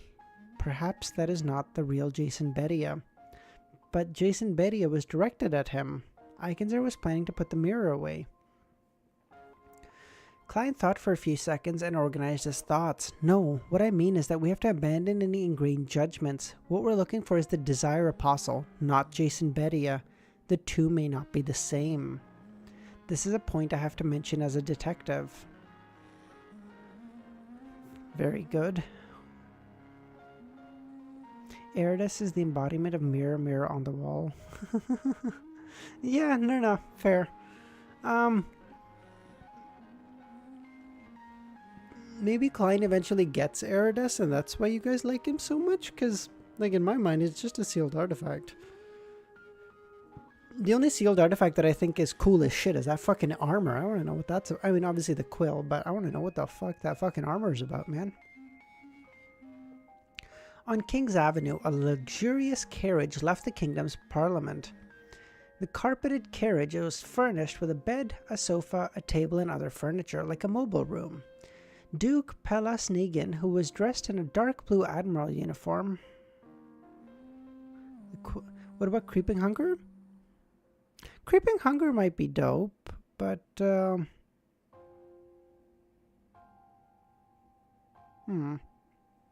Yeah, I don't know. I just on principle, I don't like anything that gives you the powers of other things. I think that's garbage. I think that's lazy writing. I think that's the most cheap bullshit powers in the world. Pellis Negan, who was dressed in a dark blue admiral uniform.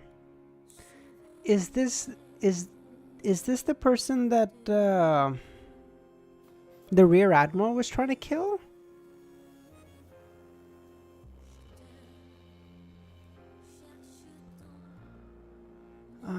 Is the same person who the pirate admiral? Ah, nice. Okay. As he sampled the wine, he said thoughtfully, "Invite Earl Hall to be my guest tomorrow. I would like to discuss with him about the increasing remuneration of the factory workers and improving their working hours, as well as the amendment of the Poor Law. These are bills that he's been pushing for hard recently. He should be interested. When sending the invitation, inform Earl Hall about the topics I wish to discuss. The property restrictions for the elections are necessary and cannot be lowered. Otherwise, those who are in control of large number of workers will take up more seats. Also, suppress the recent attacks on the invalid voting districts. Invalid voting districts, rather, sorry.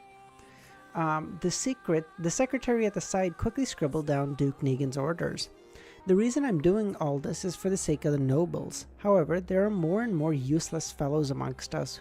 There are quite a few number of them who owe money to the tycoons. Good to have you back, Romero. At that moment, the carriage didn't turn towards the Empress Borough, but went straight on ahead. As the greatest property-owning noble apart from the king, Duke Negan had many mistresses, but in the relatively conservative Lone Kingdom, this was something which would leave him vulnerable to his political enemies. Therefore, even as a noble duke, he had to sneak around when he went to his mistress's place. Today, he was planning to go to his most beloved mistress of the past 2 or 3 years, a young girl who had just turned 20. Yo. A girl who just turned 20 and his favorite mistress of 2 or 3 years? It is not looking good for you, Duke. Even if the devil doesn't get you, the fucking... Oof.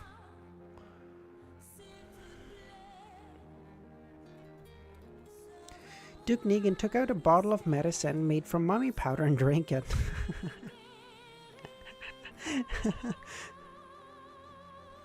He couldn't help but touch the accessory hanging from his neck.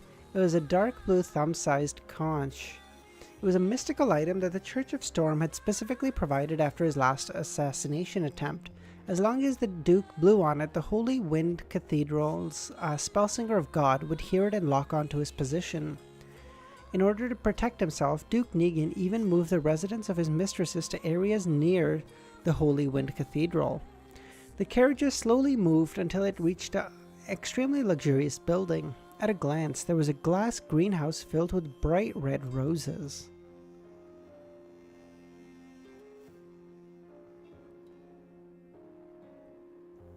So was that house we saw the mistresses, and now he's going to pretend to be the mistress and then kill him? Or attempt to kill him anyway?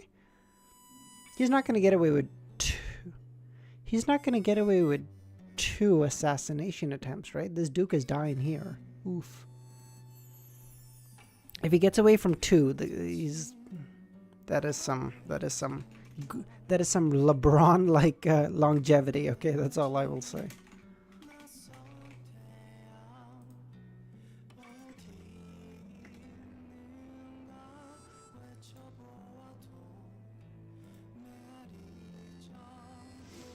Inside the carriage of the Quelaag Club, the Desire Apostle might not necessarily be Jason Beria.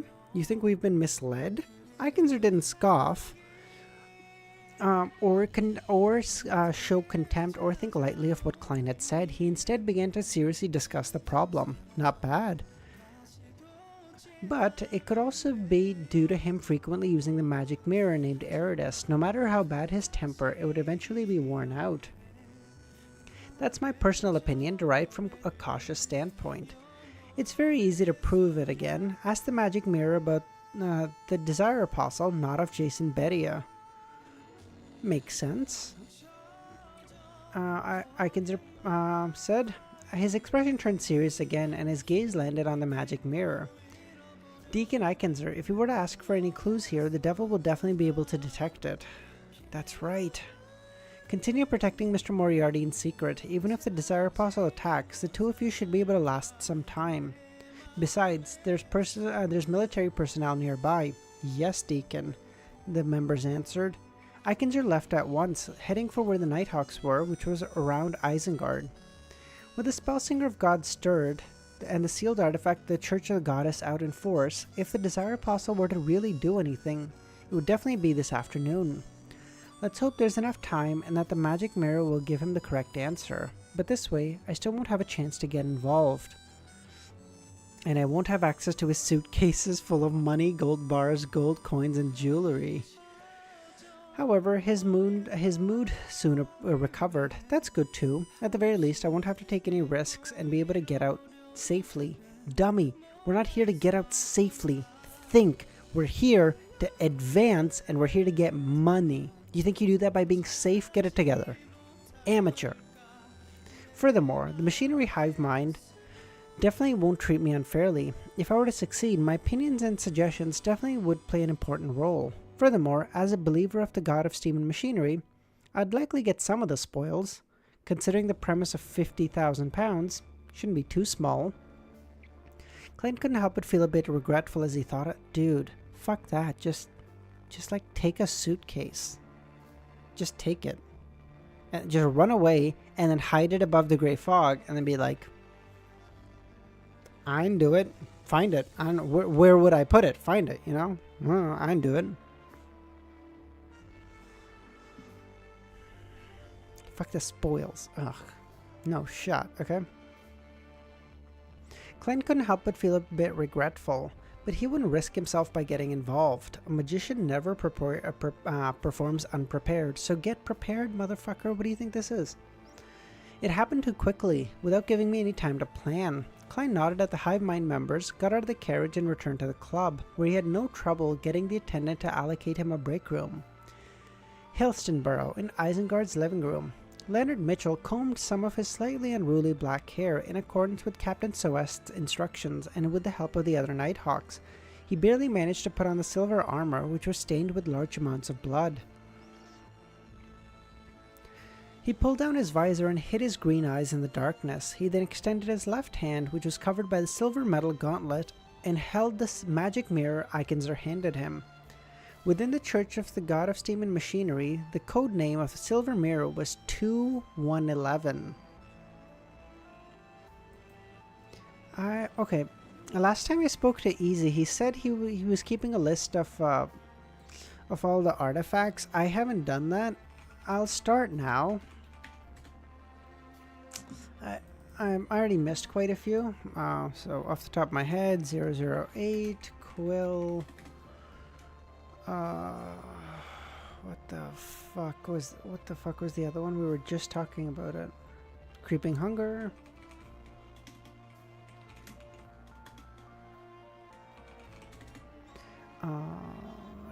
2111. Eridus. Okay.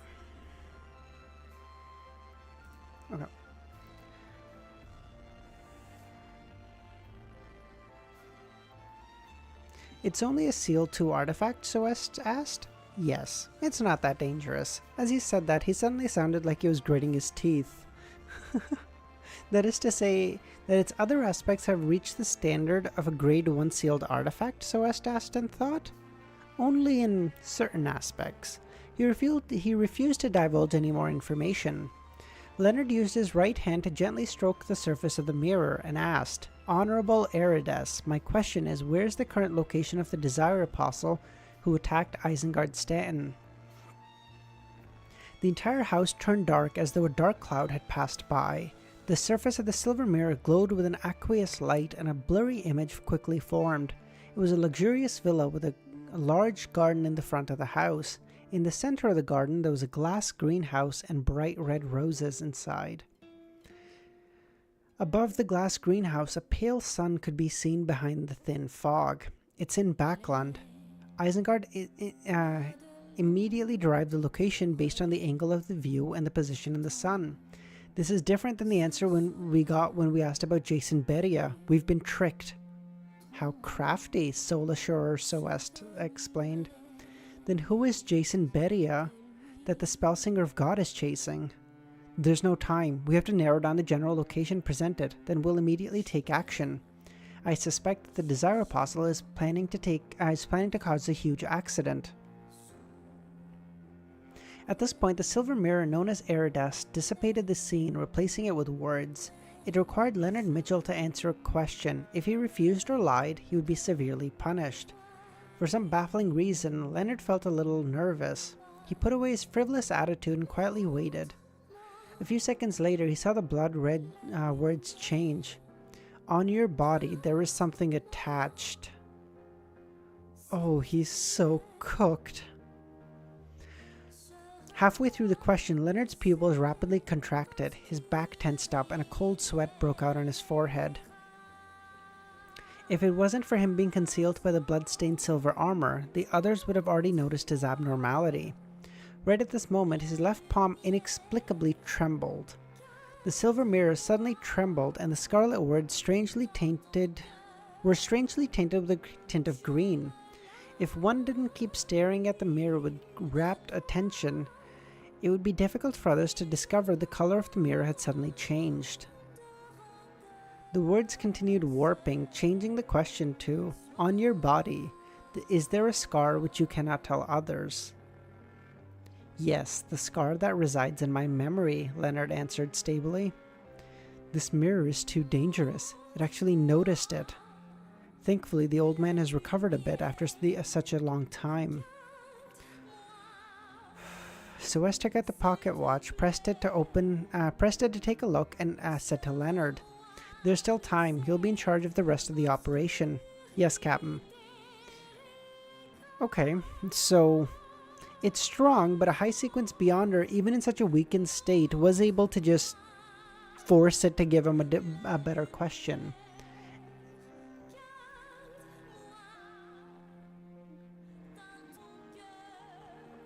Well, he's a high sequence beyonder, Dr. Z. I have no earthly idea how much power they possess.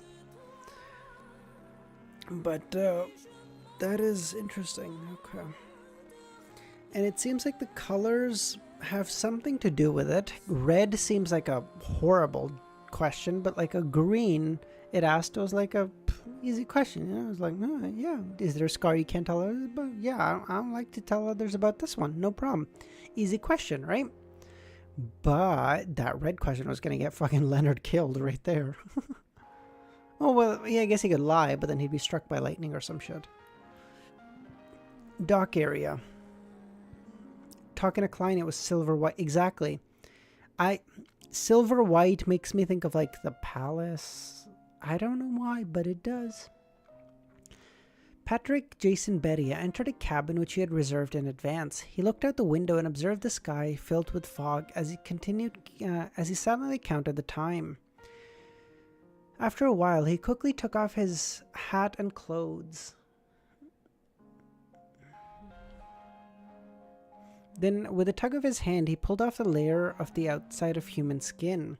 Under the human skin was a beautiful woman in her early 30s with a profound look in her eyes. She wasn't the man with brown hair and brown eyes whom Klein had seen during the dream divination. Can you guess what Grandpa's influence rate? How the fuck would I guess this?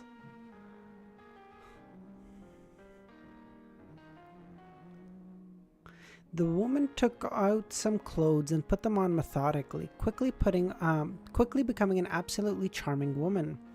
Finally, she pulled a fist-sized stone figurine from the bottom of the suitcase and wrapped it tightly with the peeled skin before tying a dead knot. Having done all this, the riverboat was already some distance away. She opened the window and threw Patrick Jason's skin along with the stone figurine into the river. The human skin that was tied to a heavy object quickly sank, and the woman clapped her hands and closed the window. Carrying the suitcase, she changed to a different cabin as she prepared. She then sat down on the window of the new cabin, propped up her elbows, her face in her hands, and looked out leisurely. After an unknown period of time, she saw a strong gust of wind blowing in the air, dispersing the thin fog. The corners of her lips curled up into a brilliant smile.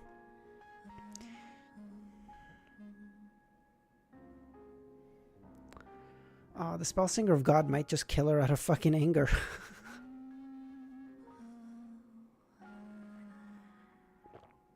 I love how there are high sequence beyonders, like the Spellsinger of God and stuff, but like really clever, really good plan of like this devil can outsmart him.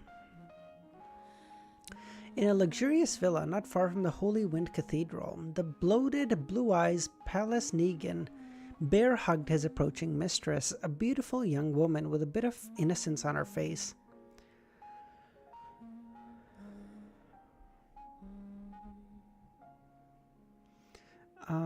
There were two people following him. One was a middle-aged man wearing a black tailcoat. He had brown hair and blue eyes, but didn't wear an expression. He was a beyonder guarded by the Church of Storm, a Sequence 6, wind-blessed.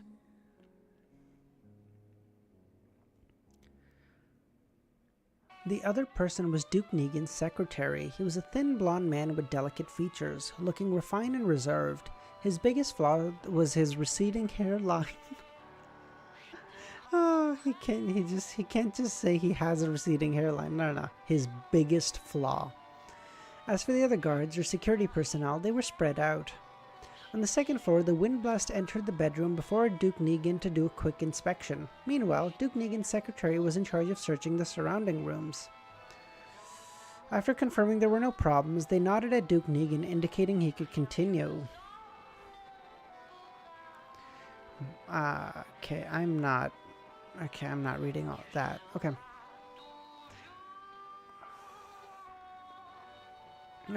His secretary and the Windblast entered the rooms on either side of him, not relaxing in the slightest. In the attic of the room, a man in a dark overcoat sat on an old chair, his eyes half closed. It was unknown what he was trying to sense, but he would occasionally smile and shake his head. His brown hair was slightly curled and his brown eyes were cold. It was the same person that Klein had seen in the dream divination. The difference was that there was one fewer suitcase by his feet. So he gave one of the suitcases to the girl that was helping him? Interesting. How vigorous and what intense desire. This doesn't possibly match my judgment of him. It looks like he took some medicine. That works well for me. How could they possibly imagine that Patrick Jason Bedia is actually two people? It's almost time, right now. His right hand suddenly clenched, as if he was tightly clutching someone's heart. 425, Under the Roses.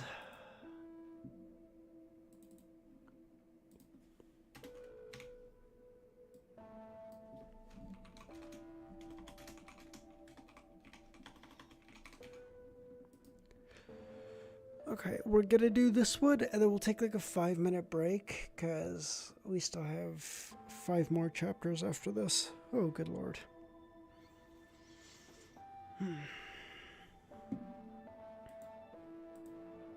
And then after this one, there should be the fight, which will be good. Beyond the window, the glass greenhouse reflected the pale light of the sun, and the bright roses stood out even in the thin fog. In the bedroom, Duke Negan seemed to have recovered the feeling of following his father and elders around the vast lands when he was young, riding a horse, using a hound, and chasing a beast. Then everything became abnormally quiet. At this moment, his mind suddenly buzzed. He felt as if the pleasure and comfort he was feeling had suddenly exploded one way or another. It continued exploding, without end or limit, again and again. Duke Negan's waist kept shaking and his eyes were blank, his brain having lost all its train of thought. His heart began to violently beat in an unbearable manner, like a steam boiler whose pressure had gone beyond its limits. It could blow up at any time, and the hot steam could gush out at any moment. If it were any ordinary person or a beyonder who wasn't physically strong, they would have suffered a heart attack, a massive cerebral hemorrhage, and died on the spot. But Duke Negan ultimately managed to ride through the attack. Only his eyes were unfocused, and the saliva was flowing out of his mouth like before he was slumped onto his mistress. Bro is... okay. Yeah, he's, The wind blast and the Duke's secretary, who were on guard on both sides of the room, simultaneously sensed the strange and mysterious smell of spirituality. The former's body was suddenly surrounded by a violent wind, sweeping him towards the wall, and with a clang, a large hole was blown through the wall as he stepped into the bedroom. The secretary went straight to the source of the mystery, the attic. Along the way, he didn't avoid or dodge, but the decorative vases and other objects in the corridor seemed to have found lives of their own and avoided him in ingenious ways.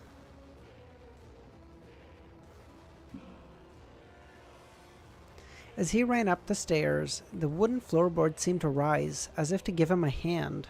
What the fuck is this guy's power? In just 3 or 4 seconds, the refined, handsome young man entered the attic and saw a figure sitting on an old chair.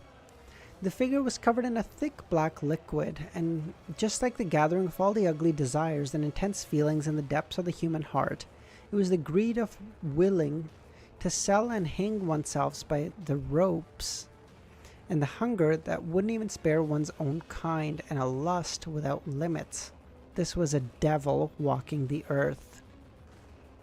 The skinny secretary's expression didn't change, nor did he attack directly. Instead, he looked at the other party, reached behind him, and politely closed the door. The wooden door of the attic was closed, and the entire room suddenly felt like it had been completely sealed, as if one could never leave the room unless effort was put in to crack the seal. At this moment, the concept of closing the door and sealing the room seemed to have changed to seal this place, isolate it from the outside, isolate the outside from the inside. Who the fuck? What is this power? Is this some reader bullshit?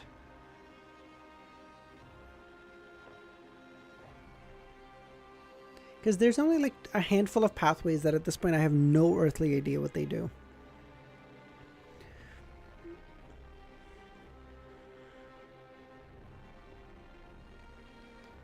The Desire Apostle moved. His body expanded and grew a pair of huge bat wings that emitted the light blue tongues of flames. One by one, fireballs that exuded a strong sulfurous smell were formed, and they bombarded Duke Negan's blonde secretary. The secretary reached out with his white-gloved left hand and clenched it while half-turning his wrist. The fireballs stopped following the principles of straight or parabolic paths as they scattered in every direction in a sudden outburst of chaos, like the irregular movement of tiny particles suggested by a botanist.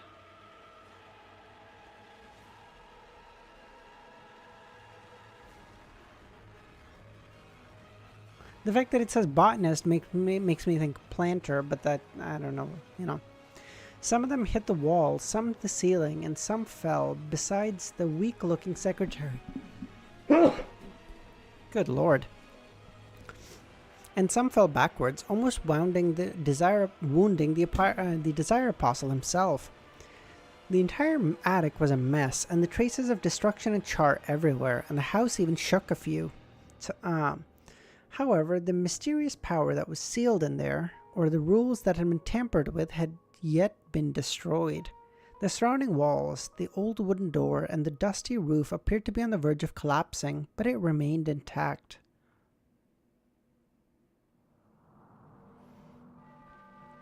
The Desire Apostle wasn't frustrated by the failure of his previous attempts, nor was he flustered that he couldn't control his enemy or catalyze him into frenzy due to the calmness and restrained desires.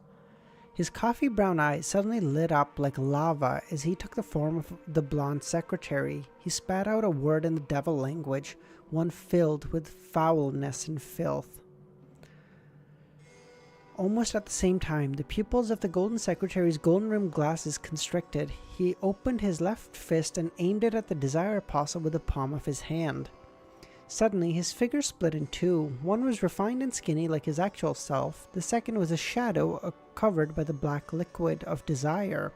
The two quickly alternated, overlapping with each other at times. Die.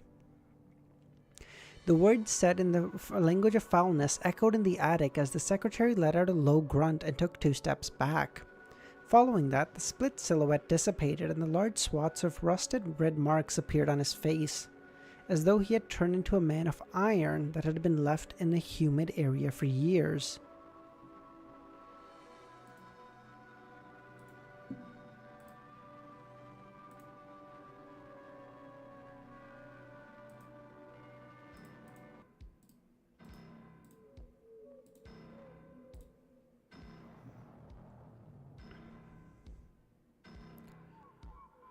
He coughed violently, splitting out blobs of rusted blood that congealed into clumps.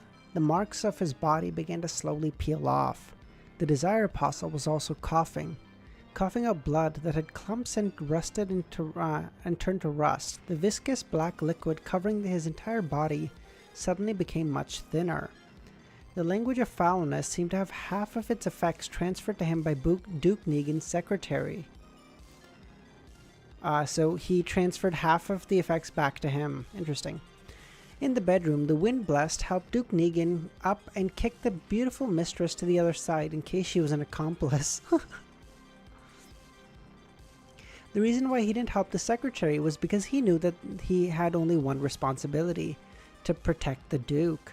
And in similar situations, one had to be wary of more than one enemy. At this point, Duke Negan had somewhat recovered a little. He was rather strong, but his limbs still felt weak. He felt his body empty and his mind sluggish. Yeah, this man just had... I'm trying to think of a nice way to say this. He just fell victim to his desire like 80 times over. Jesus Christ, he can barely walk right now. He was completely unable to use his Beyonder powers. He motioned to the Wind Blessed to remove the conch necklace from his neck and brought them to his lips. The Duke took a deep breath and blew into the small conch while he was covered in strange patterns. The low and deep sound of the tide was heard as it rushed towards the Holy Cathedral. With his grace's speed, he should be able to arrive any moment. The Wind Blessed first assured him, then with the Duke Negan on his back, he went to the window and leaped out. Shut up, Kami, no. No, I was hoping you weren't here. Shit. Fuck. As soon as someone said it, I was like, oh, dude, we're so cooked. Let me know if the music is too loud or too quiet or anything, okay? I forgot. He wanted to meet up with the Duke's guards outside. There were 2 or 3 low-sequence Beyonders with them. Duke Negan gasped for breath and said, "Catch him. Make sure you catch him alive or with a spirit body. I want to know who it is." He had suffered an assassination attempt from the Rear Admiral last time, and now was at Unknown Sequence 5. Duke Negan was very aware that he hadn't developed any irredeemable grudges with anyone recently. As such, he was especially angry and resentful. He wanted to find the mastermind and use all his resources to tear him apart. The premise of all this was that he could find clues from the assassin. 7 or 8 seconds later, most of the Duke's guards surged forward, surrounding Palace Negan and the Wind Blessed in the middle as they gathered in the front of the garden. "Wait here and be on guard against the enemy," the Wind Blessed ordered. Under normal circumstances, he had to protect the Duke and evacuate from the assassination grounds quickly and rush to the safety of the Holy Cathedral. However, he wasn't sure if there were any other enemies. He was afraid of being ambushed en route. He was afraid of missing the reinforcements from Spellsinger of God and end up being placed in a more perilous situation. 1, 2, 3... Time kept flowing by as the house shook from time to time, and the battle inside seemed to reach its climax. "Why is the Archbishop not here yet?" the panting Duke Negan asked. With the Archbishop's flying speed, he should be able to arrive very quickly, but there's no signs of the thin fog being scattered in the direction of the Holy Wind Cathedral. Perhaps the Archbishop... He failed to mention the possibility that the Archbishop wasn't in the Holy Cathedral. At that moment, this beautiful mistress of Duke Negan came to the window of the second floor, her eyes filled with a lost and beautiful smile. Then she jumped down, deliberately hitting her head on the concrete floor. Jesus Christ. If Roselle had ever met a devil pathway, the whole...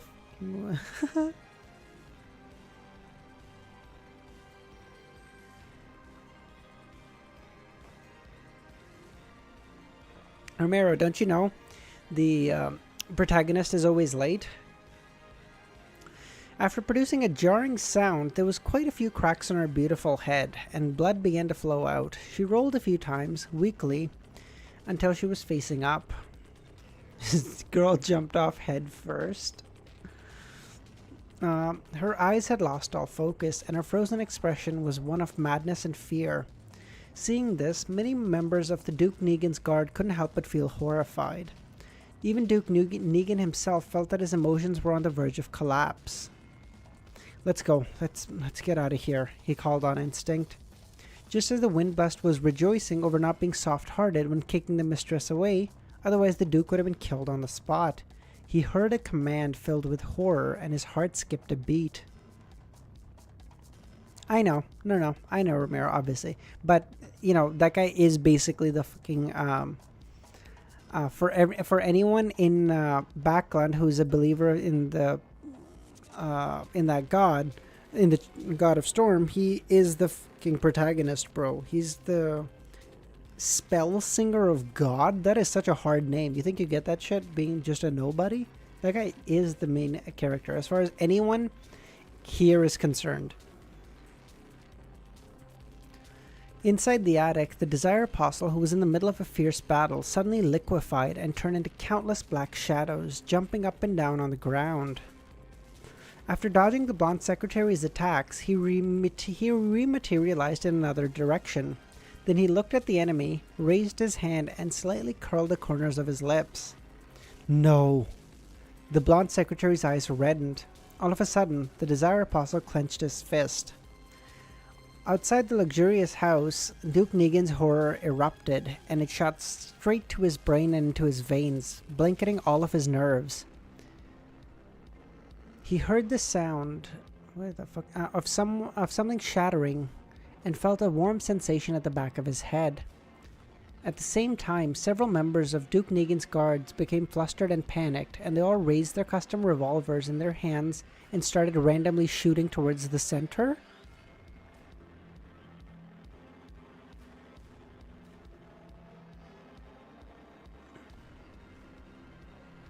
Oh, he's so fucked, dude. He's so dead. The Windblast was the first to reach out and grab Duke Negan. He rolled to the ground and a formless wind as sharp as knives appeared out of thin air, slicing through the throats of the guards. The guards clenched at their throats, suddenly falling to the ground in a fresh pool of blood.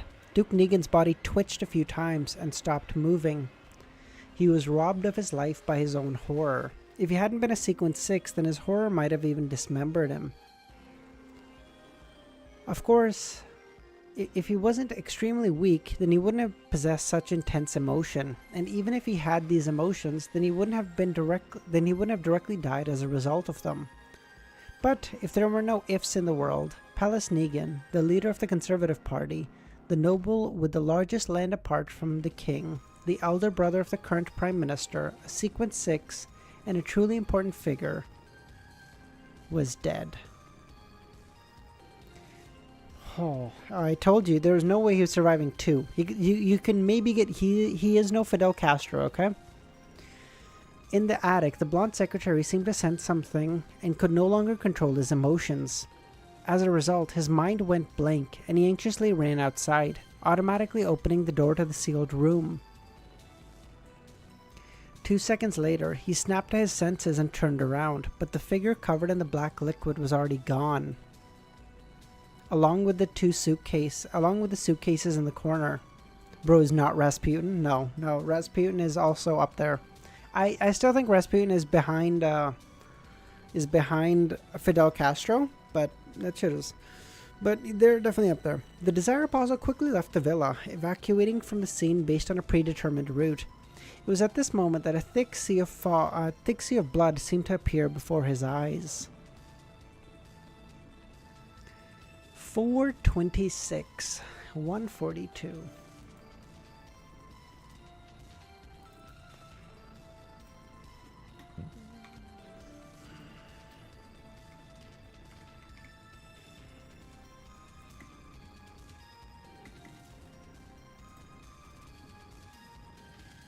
Okay.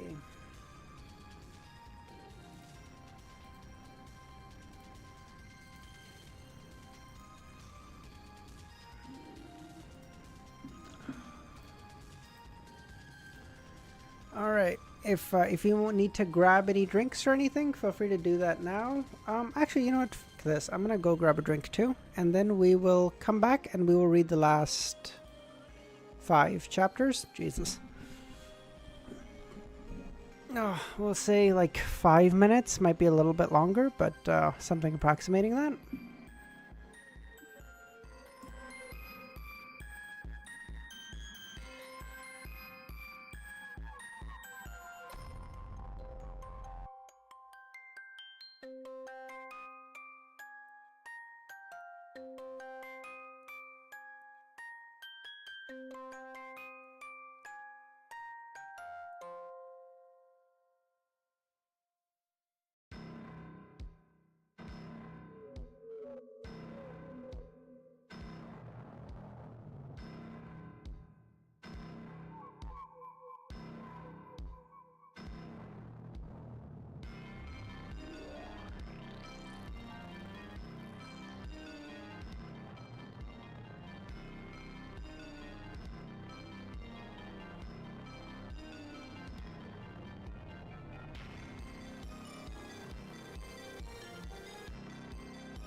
Okay, sorry about that. We're back.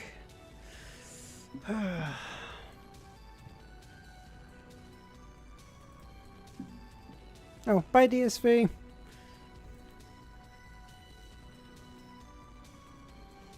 Alright, let's go.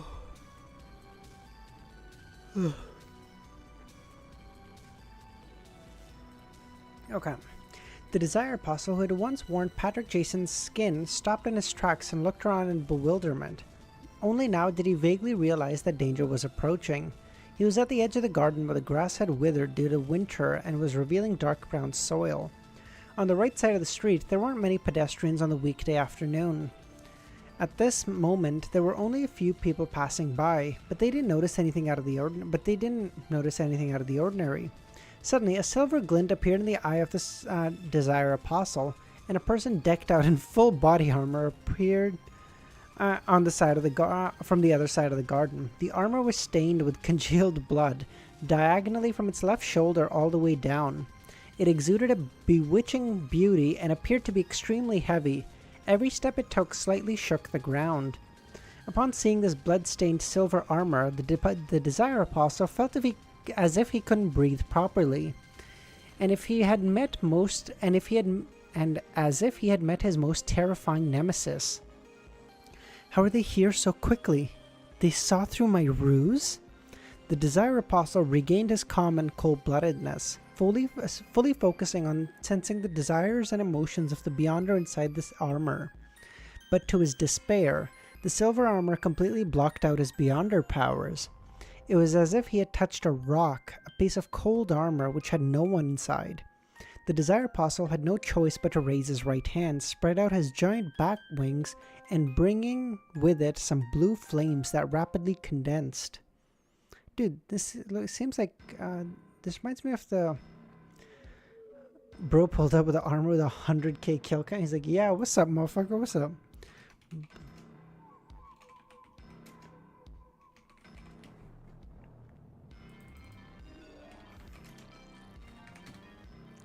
Does the whole, like,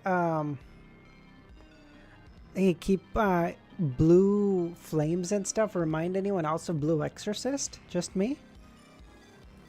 Like, in my mind, he's obviously a lot more scary than this, but like in my mind, Blue Exorcist is like is what comes to mind.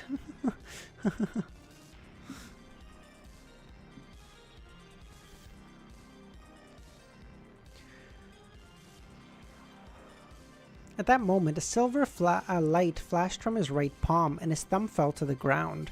The wound was extremely clean. Amid swooshing sounds and a silver flash of light, the remaining 9 fingers of the Desire Apostle were severed. The suitcase he was carrying also fell to the ground. The Desire Apostle's pupils immediately contracted to a needle point, and he flapped his pair of huge wings on his back to escape. Are you telling me Leonard just fucking cut all his fingers off in an instant and this guy's just standing there? Ugh. Oh, he's so cooked.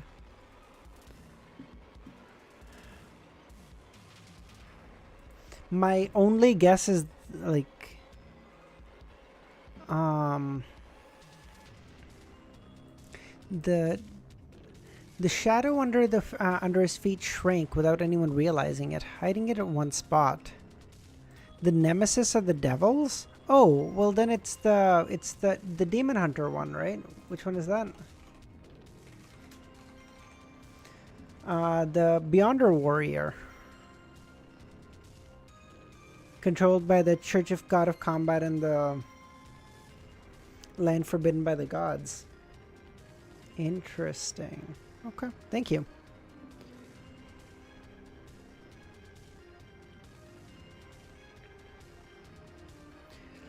The Desire Apostle had only taken 2 steps when countless silver lights burst out of his body like blooming fireworks. The thick blue liquid that covered his body splashed to the ground like raindrops. His forearm, shoulder, ribs, neck, back, and other parts broke off and smoothly slid downwards.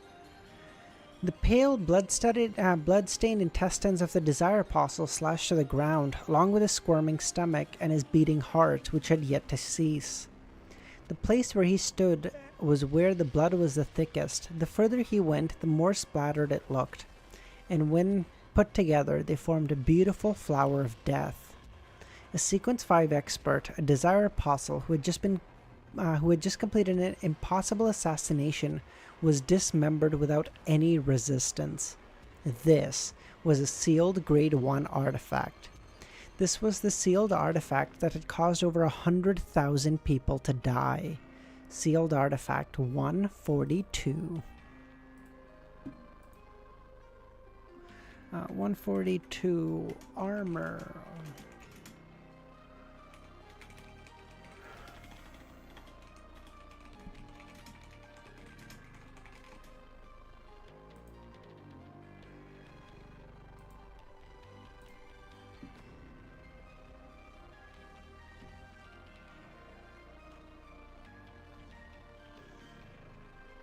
Dressed in that terrifying-looking armor, Leonard Mitchell struggled to take 2 steps forward, sized up the dismembered body on the ground, and raised his voice.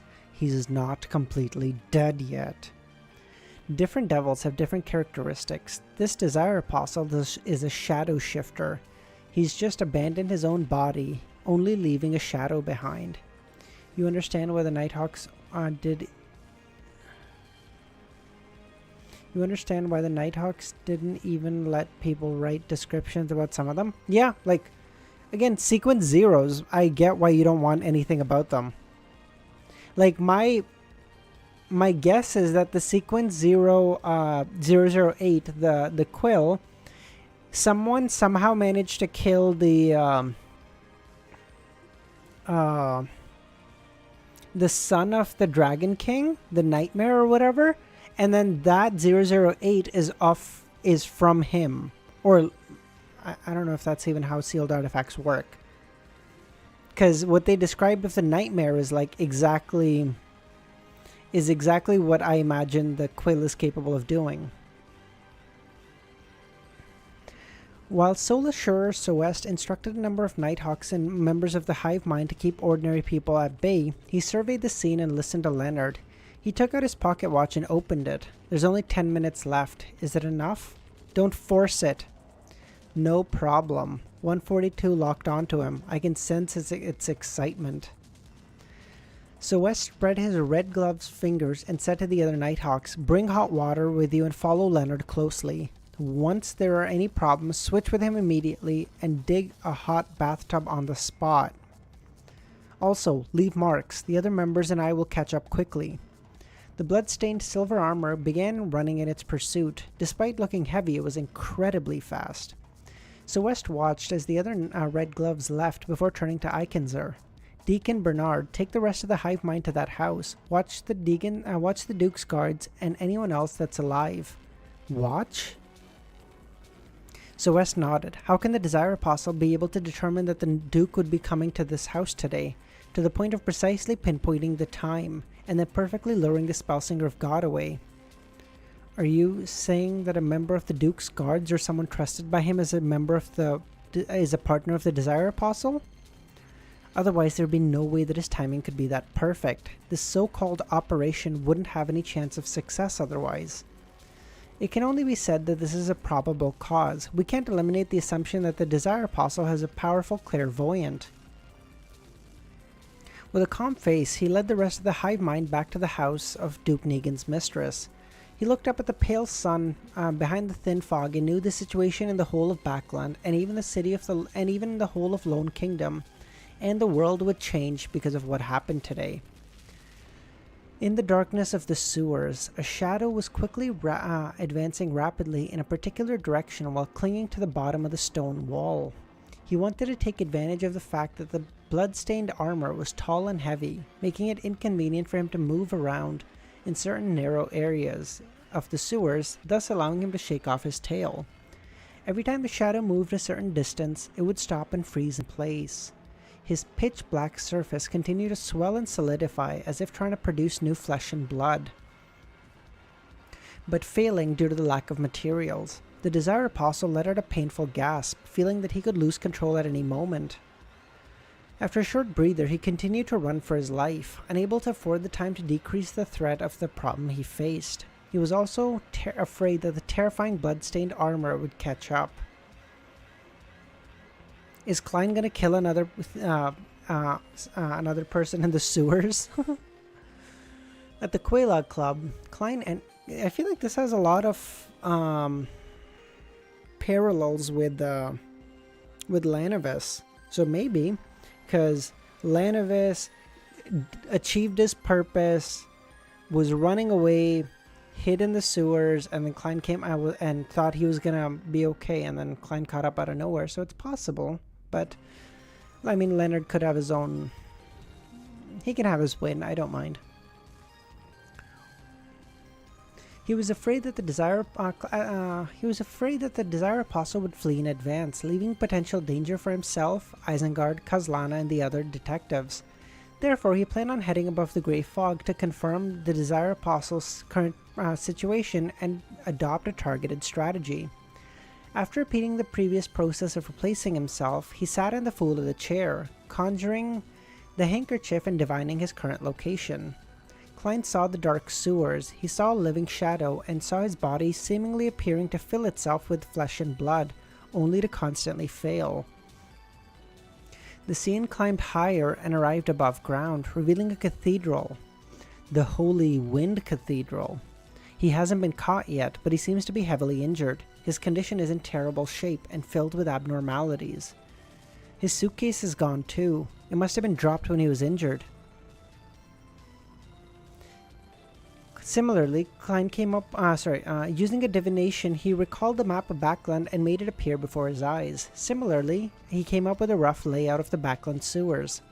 Having previously made use of the sewer system, he had always gathered similar information such as this. The main focus was on the East Borough, the Backland Bridge area, and the area where he was located, the Cherwood Borough.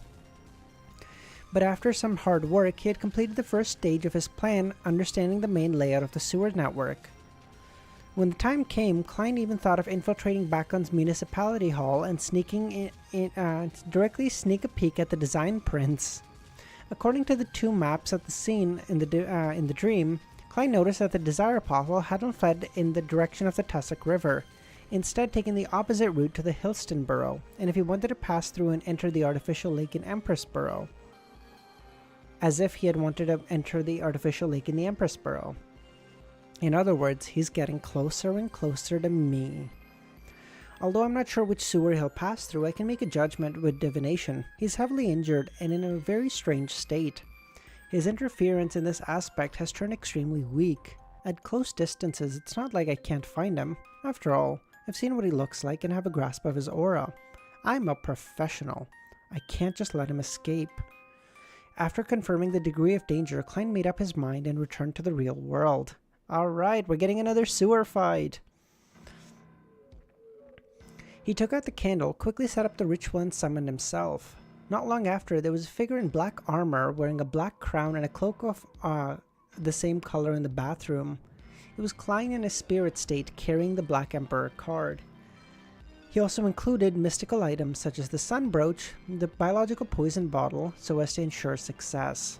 And then he disappeared into the air and left the Quelaag Club in another direction. The current Klein could fly, so he was very fast, but he couldn't cause any wind because he was a spirit body.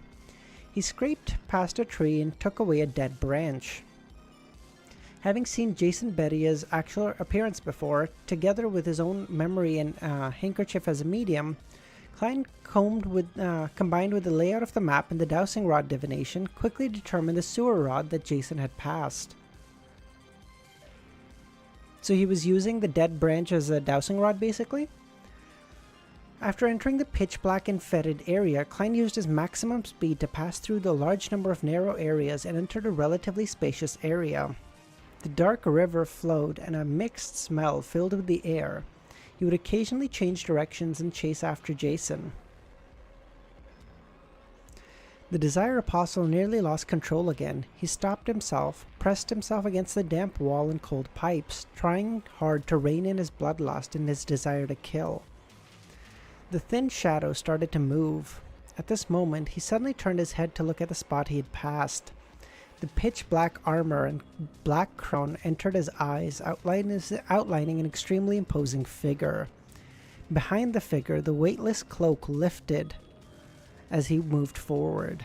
It's nearby.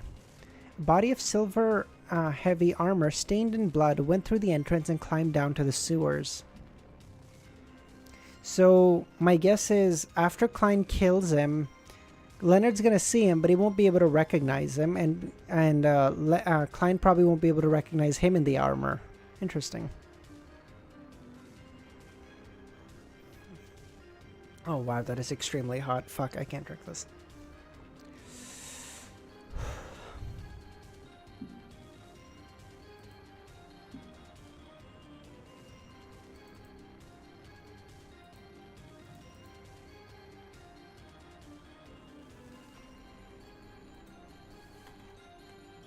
Easy was sure they would fight. No, why would they fight? Because Klein doesn't have any.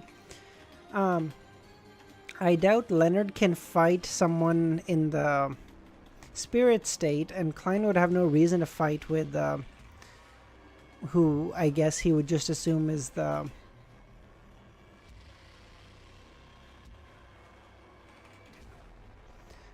Who he would assume is just a member of the Nighthawk, so why would he bother fighting him? The murky river and the sewers flowed beneath the unlit surroundings. If a normal person walked in here, then he would have to carry a lantern in order to see the other necessary details of the situation clearly. Maybe the grandpa does? But the grandpa's enemy is Amon, not the Black Emperor. If he knows who that is, would probably be an ally, I would assume.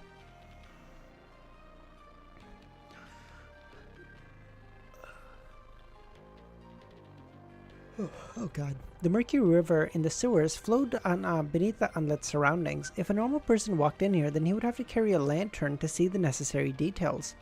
But to Klein in a spirit body state, this was no obstacle. Everything around him had long reflected in his eyes.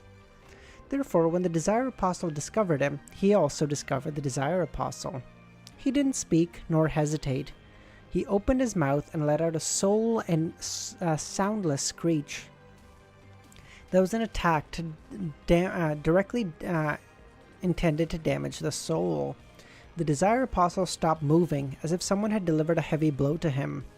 Large patches of shadow, like black substance, fell off his body, as though he was shaking off the snowflakes that had been tainted with the deepest desire. In that instant, the Desire Apostle, who had already been severely injured, almost fainted. Without the support of his physical body, he was like a candlelight in the middle of a raging wind, swaying back and forth, on the verge of being extinguished at any moment.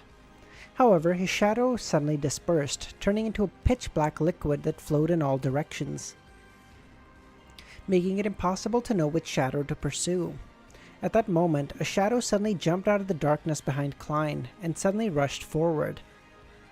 The black liquid that could no longer be considered sticky was merely a tool used by the Desire Apostle to confuse and make it easier for him to launch a surprise attack. My fucking god. However, Klein didn't seem to react at all, allowing the shadow to lunge onto him. But the Desire Apostle suddenly shivered, as if he had touched the coldest and chillest object possible. The shadows rapidly slowed down, as if he had been frozen stiff. Still takes all this for one mid-sequence. True. He knew that his rates and shadows came with freezing effects, but he didn't expect that the fellow wearing the Black Emperor crown would have such an influence on a spirit body like him. This was the case of being completely suppressed when it came to their lives' natural order. Klein expected such an outcome. He half turned his body, stretched out his right hand, and placed it onto the head of the stiff shadow. Then, the golden sun brooch, which was concealed by the Black Emperor armor, flashed a faint light.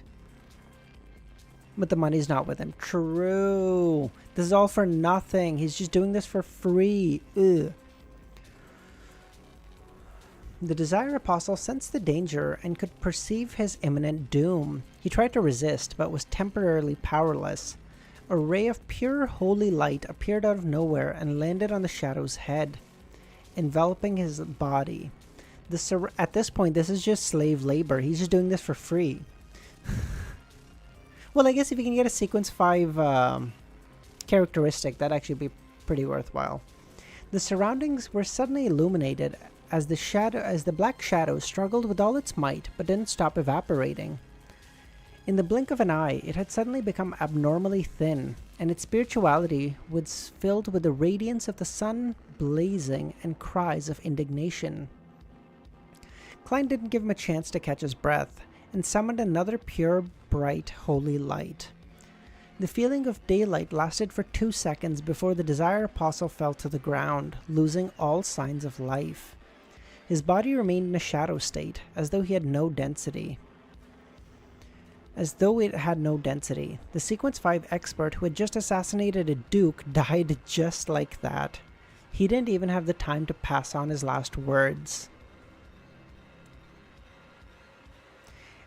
At that same time, Klein saw that the deceased spirit was on the verge of dissipating after suffering the blows. The Beyonder characteristic will take a time to appear. Should I mimic Miss Sharon by possessing the shadow and speeding up the process? But I don't know how. Klein considered what to do next. Suddenly, he felt the ground tremble. Relying on his spiritual intuition, he looked back at the place where he had passed before. The tall, heavy silver armor was rushing over. Sealed Artifact 142. Klein's heart tightened, and without any hesitation, he wrapped the spirit of the Desire Apostle within him and ended the summoning. Wait, he wrapped the spirit of the Desire Apostle within him? What does that mean?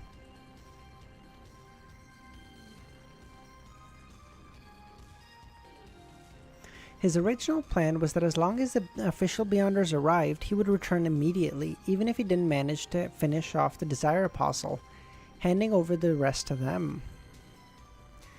The red glove in the blood-stained silver armor only saw a silhouette wearing a black crown and a similarly colored coat before it disappeared without a trace.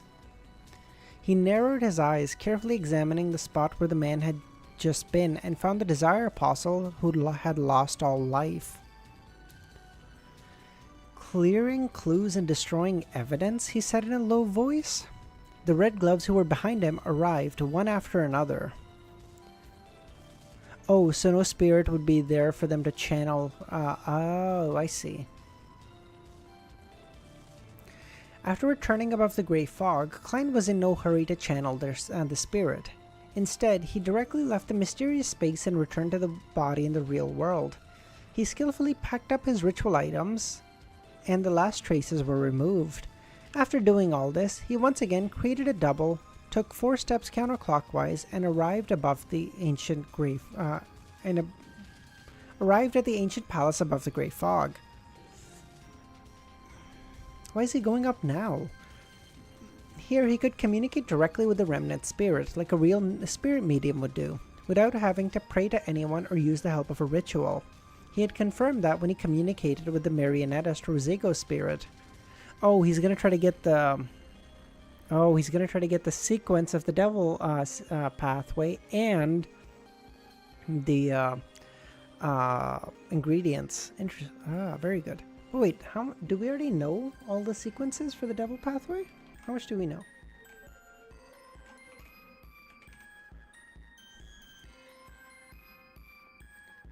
Criminal, cold-blooded, serial killer, devil, desire. No, I already know all of them, so I guess just the ingredients then, I guess. Okay. Klein, considering the spirit of the Desire Apostle had been purified and might dissipate at any moment, Klein prepared himself to ask the relatively more important information. As for the potion formulas of the devil pathway, he planned to consider it only at the end. In any case, even if he obtained it, he didn't plan on selling it, lest he would nurture a few cold-blooded serial murderers. Looking at the Desire Apostle with brown hair and brown, blank eyes, Klein emanated his spirituality and asked, "What were you plotting?" Yeah, we still got a long way to go, Zareth.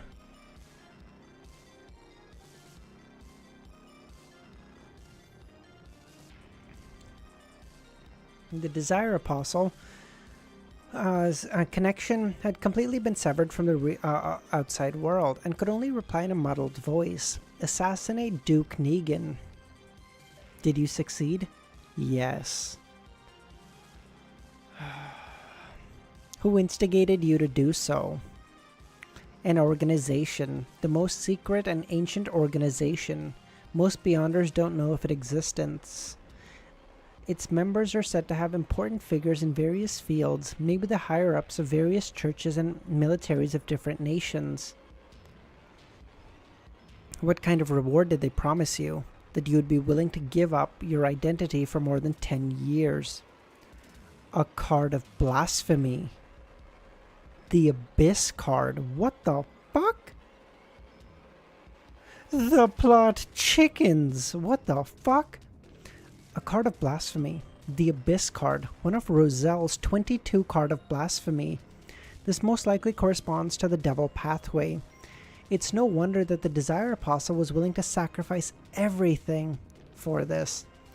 In it lies the hope for him to become a high sequence Beyonder. The reward is much more valuable than the mission. Okay, so the Devil Pathway is actually the Abyss Pathway. Is what you guys probably call it then. Okay, cool. Cool.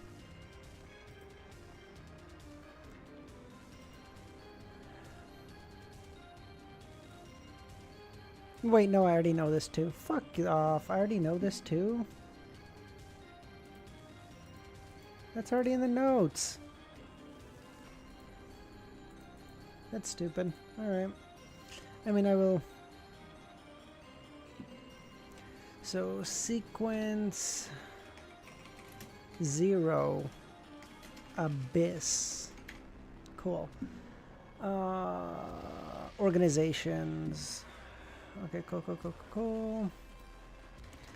Super secret organization was trying to kill Duke Negan and offered the Abyss card of blasphemy to do so. Okay, cool. However, it's unlikely that the Vice Admiral would be attracted by such a reward, unless the organization has another card of blasphemy or another item. If it's really the mysterious organization which Roselle joined, finding a few members of finding a few cards of blasphemy is quite normal. Even if they don't, they still possess the blasphemy slate. Why do they want Duke Negan dead? I don't know. All I did was consider taking the mission or not. Then, have you heard anything? I have heard that their purpose is the resurrection or awakening of the true creator.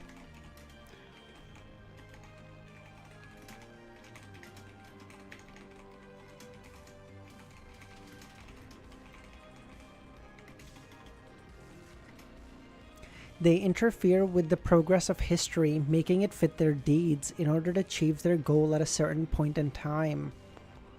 Yeah, it just said the creator, yeah.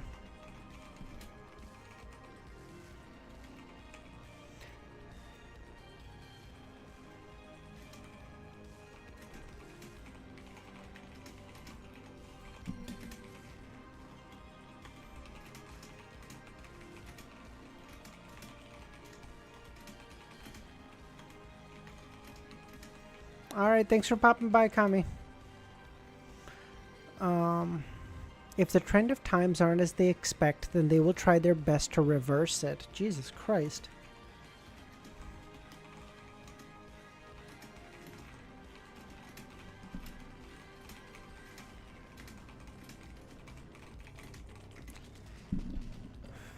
If my guess is correct, and the Amon family has some time manipulation powers, could Amon be the leader of this secret organization then?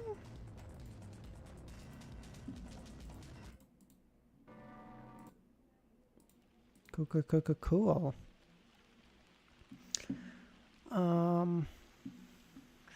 your eyes. Come to me. Other than that, they watch from the sidelines, apathetic. Perhaps they wouldn't act or entrust something even once every few decades or centuries. A secret organization in the true sense of the word. It's consistent with Roselle's description of the powerful faction that secretly manipulates the world. It also seems related to the true creator, or to the original creator. Seeing that the spirit body of the Desire Apostle was about to disappear, Klein quickly asked, "What is the name of the organization? How can they be contacted?" Before completely disappearing, he answered the question. They are called the Twilight Hermit Order.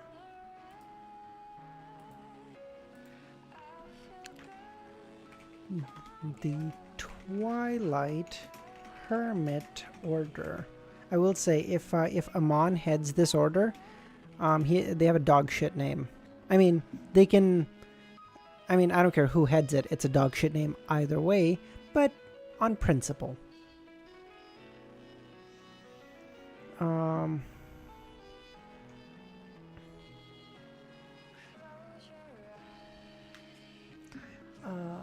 Okay. Inside the house with the glass greenhouse, the thin secretary with the gold-rimmed glasses and the white gloves sat with a sullen face. "What's your name? What sequence are you? Which Beyonder pathway are you from?" The bond secretary replied, "Lockhart Siakim, sequence 5. As for which pathway I'm from, you can apply for access to my records from MI9. Alright. Does the Duke come here at a fixed time every week? No, he doesn't like to work according to his schedule, especially after the assassination attempt by the Rear Admiral.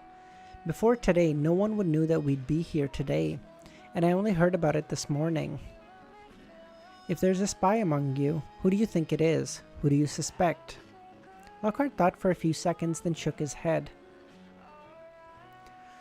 Following that, Eikenzer looked for details of the battles and got a rough idea. He saw that Lockhart was rather pale and badly hurt, hence he politely rose to check on the rest of the Duke Negan's guards. After watching the deacon of the hive mind leave, Lockhart took a deep breath and trudged over to Negan's corpse. The great noble was no longer naked like before, but the remnants of terror remained on his face. After looking at the corpse, he muttered, "I'm sorry." At this moment, with his back facing everyone, the corners of his lips slightly curled up. This is the choice of the times. Oh shit! Oh shit! The plot thickens! Oh shit! I would not have expected that. Hold on. The only person who was fighting the fucking assassin was on their side too? Oh god. That is so good.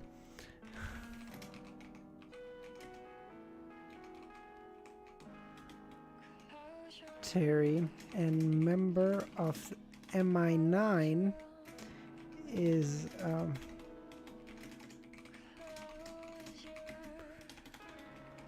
oh god. 428, the scapegoat. Oh god. All right, 3 more chapters.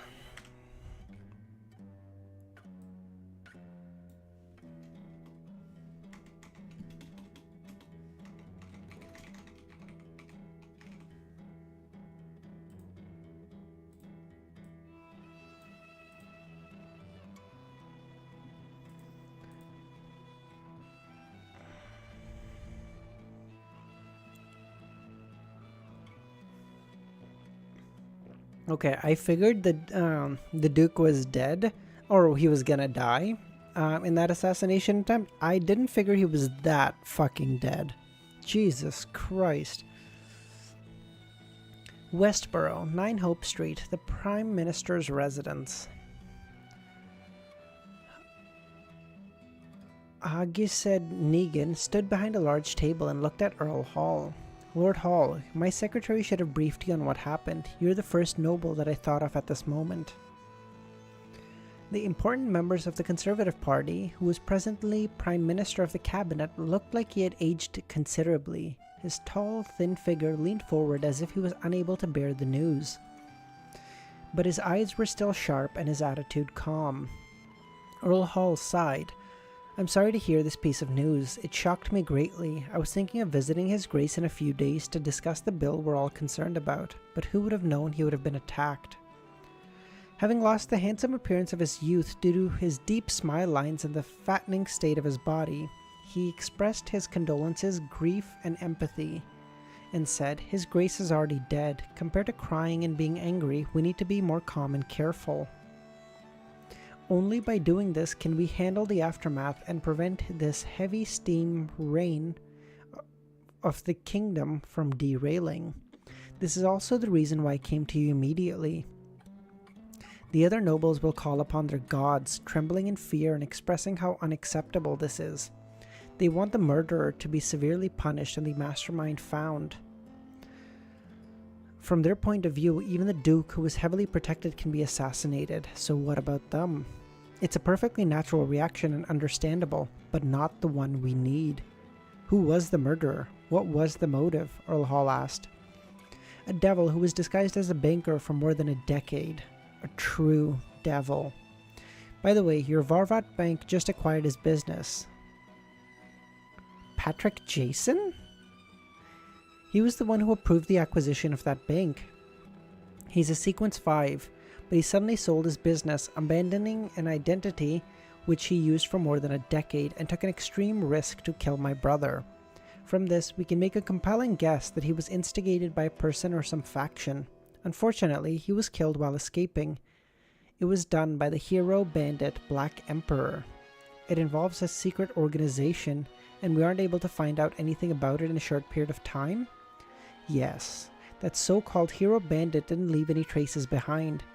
We can only start with the people who have come into contact with Jason in the past few months. This will take a lot of time, and there may not be any results." "What's His Majesty's attitude regarding this?" "Grief, but no specific thoughts." In my first read through, I was very worried for Audrey at this point because she was the one who actually ruined their plans the last time, and they actually know it was her because the secretary knows. Oh. Audrey's dad was the one who paid all those money which Klein failed to steal. Oh, that is actually funny to think about. That Klein was trying to steal Audrey's dad's money.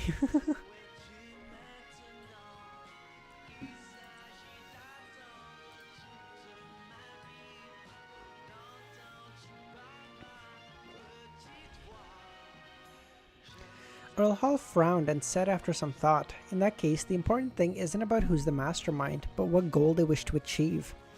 If they want war to restart the conflict, then we need to tell the masses that the one instigating Patrick was the Faceac Empire, and we would fabricate a detailed process and provide seemingly convincing evidence. In the past several centuries, this northern neighbor of ours has always played a similar role, and I think everyone's already used to it. So I don't think there's any doubt that it's very, very normal for the barbarians to do this sort of thing, and the masses will be afraid of them. But we're making a series of changes that will take at least half a year for us to stabilize before we have the ability to wage war. Then let's find a target that everyone will find acceptable. The hero bandit is too mysterious, and likewise for the secret organization behind him. If it's made public, then it will just incur extreme panic. People are always afraid of the unknown." "Yes, what about the Aurora Order? They assassinated that pervert from Intus a few months ago. It wouldn't surprise anyone. Their reputation is bad enough. Their situation has already been repeated by the papers many times, to the point of becoming a horror element or classic antagonist. There will always be people that believe that the previous assassination was us commissioning the Aurora Order. Also, while we're fighting against the illegal terrorist organization, let's clean up Backland. There are too many dangerous people here. The Aurora Order isn't a bad target." "Ramiro, get out!" "Yeah, alright, it's the Aurora Order that did this. They killed that guy. First, we use them as a target. When the next year comes, we'll be ready, and then we publish the results of the investigation, making an accusation that the ones instigating the Aurora Order was the Faceac Empire. I believe no one will care to defend a terrorist organization or the northern barriers. He was a pedo. I retract my previous statement. This goes one step further than I thought. I'm gonna meet the Majesty now, Agassed said. You have to be careful of your safety too. We still haven't figured out the motives of the people who assassinated my brother. The Church of Storm has already agreed to replace the Archbishop of the Backland Diocese. Snake is always late at the crucial moments. The believers of the Storm are always irritable, stubborn, conceited, and easily maneuvered. Don't be prejudiced. Lumi is very intelligent. Earl let out a low laugh and then tapped his chest 4 times. Thank you. The goddess will protect me. We're just enthusiastic. The Twilight Hermit Order sounds very imposing. Returning to the real world, Klein stood up and pressed the mechanical button for the toilet. I love how everyone inside is just thinking like this man took a dump and he just killed a sequence 5er. By the way, Hermit. There was a hermit in my... Was there no hermit in my notes? Okay, I thought I remember reading Hermit somewhere before. I must just be making it up, it's fine.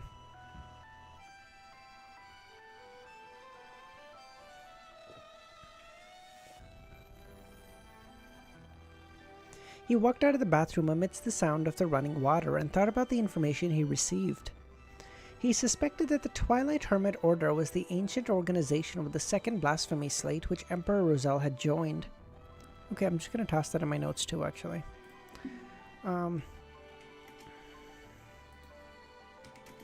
This.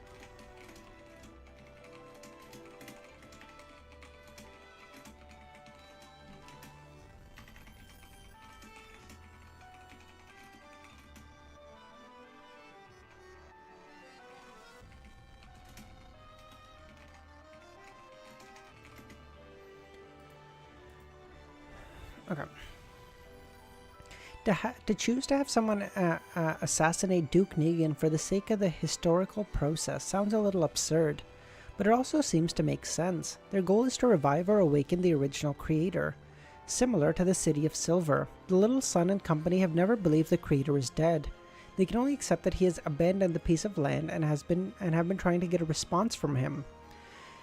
After an unknown period of time, he heard knocking on the door. It wasn't an attendant or a maid, but the bespectacled Carlson, one of the Hive Mind members. How did you get in? Klein asked. As a Beyonder, we have all sorts of methods. He received news from Deacon Eikenser learning of the Desire Apostle's death and came to confirm my situation. As for my performance, it's rather successful. My illusion of a living person wasn't exposed, and I successfully pulled the wool over everyone's eyes. Your expression tells me you have good news? Yes. Patrick Jason is dead. You're safe and no longer need protection. Such feedback made Klein feel the potion inside his body to seemingly accelerate his digestion. Are you sure? Yes. Carlson gave an affirmative answer. That's great. Carlson looked at him and complimented. Your detective instincts and logical thinking have given us a great deal of help. The deacon wrote, after this matter is over, a reward will be given to you in secret, probably £1,000. Not bad. Very generous. However, even if the bills in Jason's suitcase were of £5s or £1 notes, and the jewelry isn't too expensive, it should be £50,000. Stingy bastards. Yes, Jason's accomplice in luring Spellsinger God away had probably taken some of the money. The remaining amount is probably around 20 or 30. But still, there's nothing £1,000 can compare with. What a pity.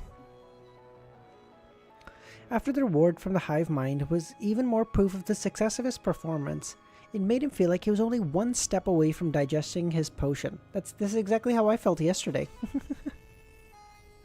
This is something I should do. After all, the person behind me being threatened is me. He wasn't worried about retaliation from Jason's accomplice, because revenge was only a ruse. More important, he would be Sequence 6 by then. Carlson nudged his glasses and said, "Sherlock, you're a believer of God. We hope to establish a good relationship with you. In the future, you can inform us of whatever you encounter and gather." This is them developing me into an informant of the hive mind. I have another channel for reimbursement. Klein drew a triangular-shaped sacred emblem on his chest. No problem. The hive mind know that he's a Beyonder, right? Patrick Jason, a reference to Patrick Bateman? Oh! Ah! I didn't think of that. Very good.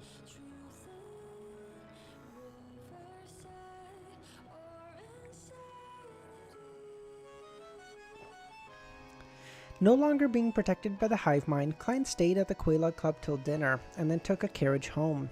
He opened the letterbox out of habit and saw a new letter. It was from Isengard. "I heard from the hive mind of the suggestion you offered. Your sharpness and caution is astounding. If you weren't already a Beyonder, then I would believe that being a reader is the pathway that suits you best. You truly are the best young man at deduction I've ever met." Oh, that's gonna do it, isn't it? That's gonna be the feedback. That's gonna fully digest it. Klein stood in the living room reading Isengard's letter by the gas lamp. This time, there was nothing new to the performance. It was done step by step, conformed to past performances. It didn't even have much of an effect. But there were enough people in the audience, and all of them were by my side, which allowed me to get direct feedback. He half closed his eyes and felt something inside his body disintegrate and dissipate. Numerous illusory stars around him appeared, and he could only feel a weak attraction from the resplendent stars. On the last month of 1349, the magician potion was fully digested.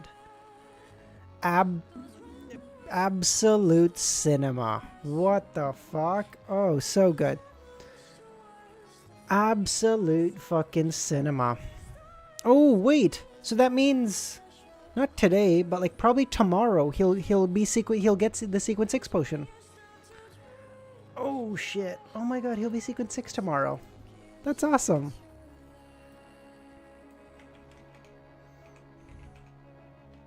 What the fuck did I just write?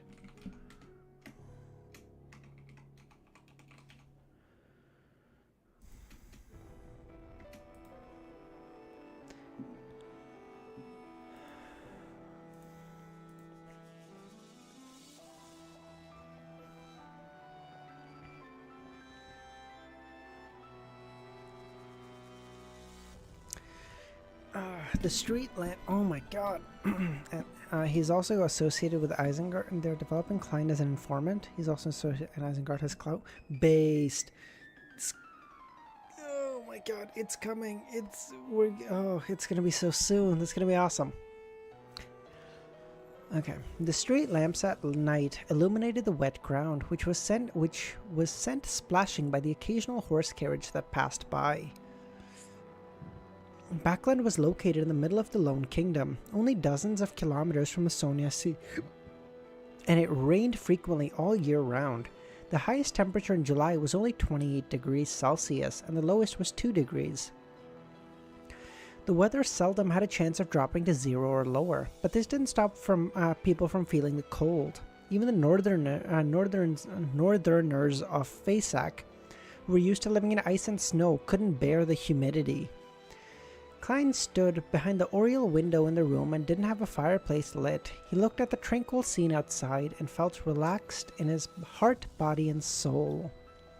As long as he gathered the ingredients and concocted the potion, he could immediately advance to Sequence 6, becoming a faceless. The magician potion is finally digested.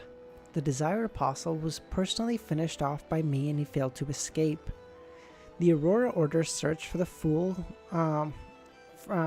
believers is still going in circles. Apart from Azek being pursued by the unknown faction and the problem with the potion ingredients, I don't really have that many troubles at the moment.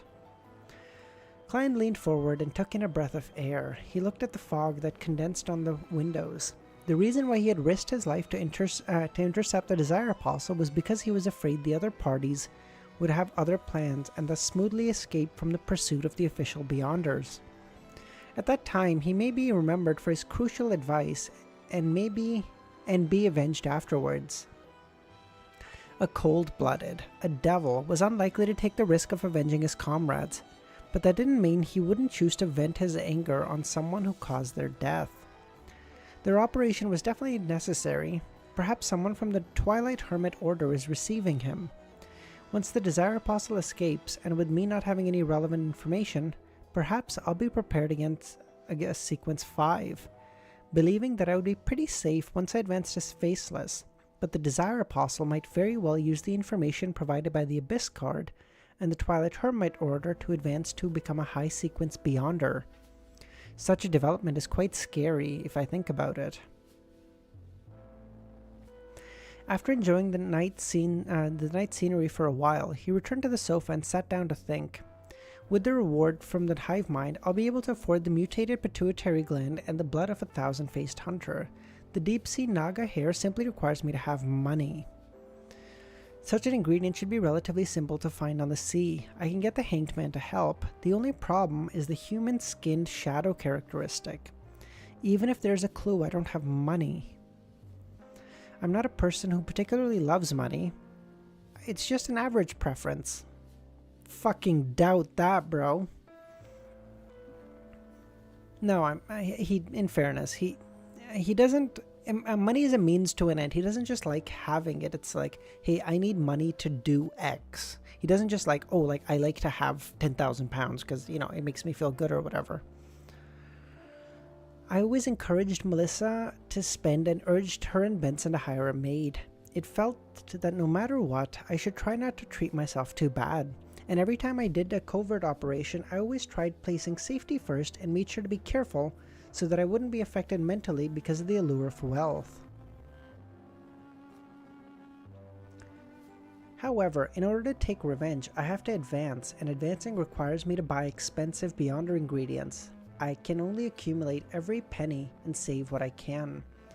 He suddenly hunched his shoulders and felt the coldness of the living room made a magician like him, who didn't have an excellent constitution, shudder. Therefore, he decided to take a shower, crawl into bed, and read in bed. There's only 3 or 4 hours left before bedtime. There's no need to ignite the fireplace again. With a sigh, Klein got up and walked to the second floor. Under the steam cathedral, after Eikenser finished reading all the recorded statements, he picked up the coffee and took a sip. After a few glances, he pulled out the ancient mirror Erides. Carlson glanced at it and asked curiously, Deacon, if I ask the Honorable Erides about an unsolved mathematical problem or classical paradox, will it give me the correct answer? Most of the time it will reject you if it thinks you have ill intentions, it will even give you a lightning strike or make you suffer a curse that you would never want to face. It's a living sealed artifact with extremely high intelligence, not a rigid, rule-abiding difference machine. While using it, it's best not to think of trying to find loopholes. Deacon, let me ask the question for you. I have nothing I need to hide. He straightened his back and assumed the honest posture. Eikenser smiled. There's no need. I already know what I need to. I'm no longer afraid of similar questions. And occasionally, the Honorable Erides will ask really profound questions, with your body's condition and subsequent penalty won't be easy to bear.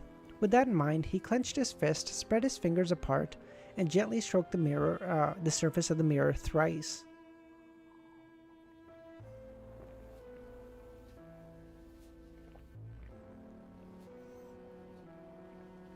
Honorable Erides, who or what faction instigated the Desire Apostle to assassinate Duke Negan?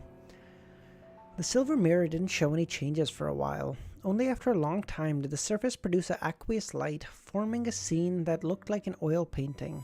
It was plain where the sun was about to set. The vast field was covered in a faint golden afterglow. What does this mean? Carlson and the other members of the hive mind looked at each other, unable to understand. Even though one of them was a Beyonder who had already advanced from Mystery Prior and was no longer a stranger at reading Revelations. Twilight, the symbol of the end of death? A sect that believes in death, or a lunatic that believes in the apocalypse, a mystery prior said. Carlson nodded in agreement. I think it's the latter. Eikenser ignored the discussion because of Erides's question. What color of underwear do you like best? Eikenser's face suddenly flushed red. With great difficulty, he spat out the words, red. The room suddenly became unusually quiet, and the others pretended to look towards a corner. Eikenser sat down wearily and scratched his fluffy hair, ready to ask a second question. Carlson couldn't bear it as he said, Deacon, let me try. Try not to reach the punishment phase, Eikenser nodded. Carlson confidently mimicked the deacon's actions and asked, Honorable Erides, who are the accomplices of the Desire Apostle? The aqueous light stirred as the scene changed. It first presented a woman's back, one with an outstanding figure. Then there was a person who was extremely blurry and could barely be identified as a man based on his attire. There is indeed another partner. This should be the person who sold the intelligence on Duke Negan. It's a pity that the person has already, that the other party has already been dealt with. Okay, first of all, Sunday is the Lord's Day, Bullseye. And second, well, I started at like 9 a.m. my time, bro. What time do you want me to start? Like 2? Because if I start early in the morning, then I can stream, then I can rest for a bit, and then I can make videos in the afternoon and then stream again. Ideally. I haven't been streaming at night much recently because my schedule's been fucked, but I promise in like a day or two I will get back to it. And we're going to make such good progress very quickly. Every day is the Lord's Day. Okay. Well, then why did you say it's a Saturday? What does that mean?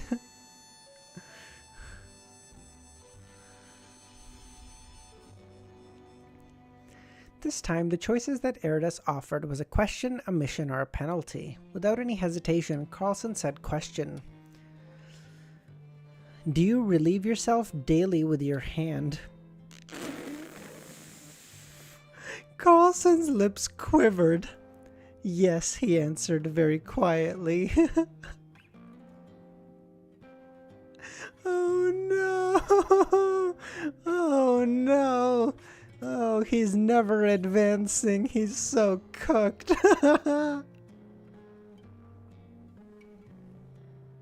No! Oh my god! Oh god, he can't. It's his career is over. Oh my god.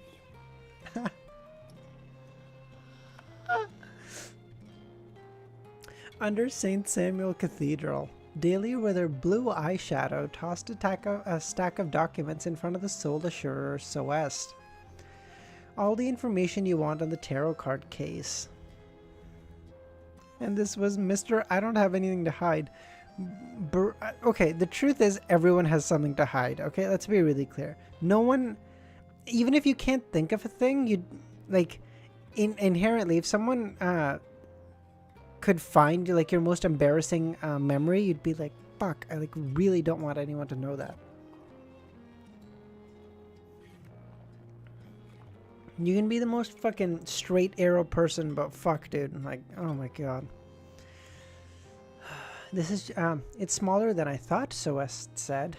This is just the index.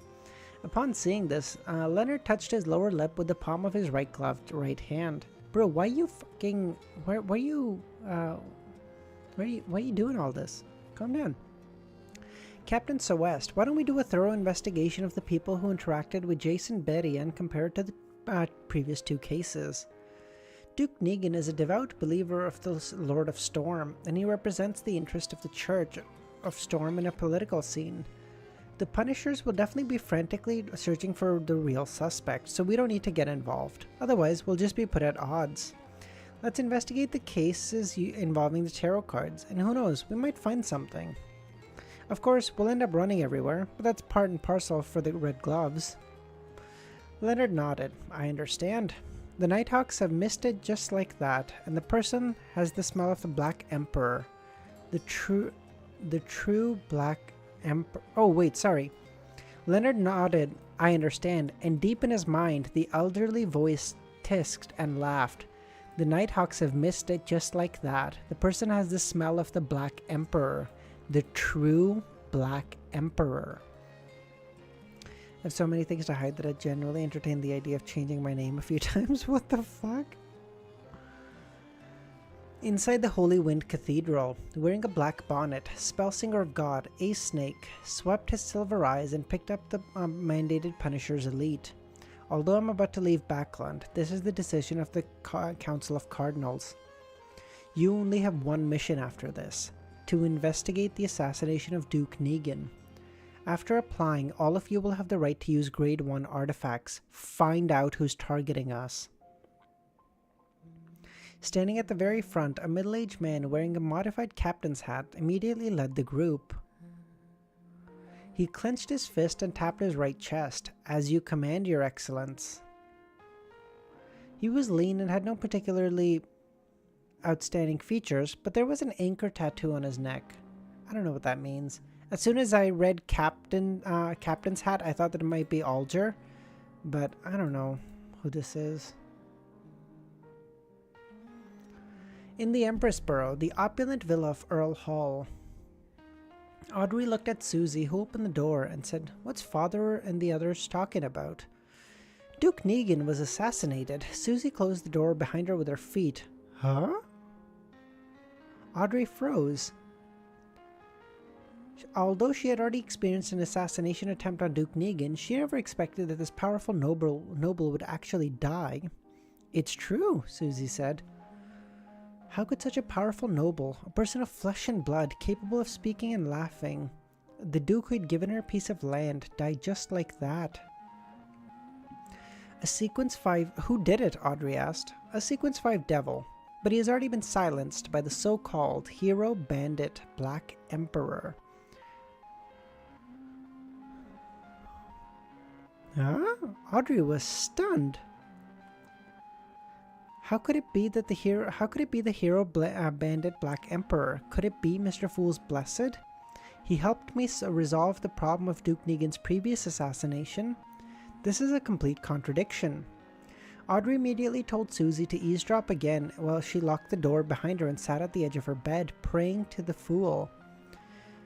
After she finished reciting, she asked, "Was your blessed present?" After a while, she saw the endless grey fog and heard the voice of the Fool. Yes, he's looking for the organization that directed the Desire Apostle. As expected, it wasn't arranged by Mr. Fool. Was the reason why he had his blessed stop the Rear Admiral last time because that organization was pulling strings behind the scene? What organization is that, for it to gain your attention? The Twilight Hermit Order. Bro, he got this information 4 seconds ago and he's already giving it away. Look at this. He truly is such a kind soul.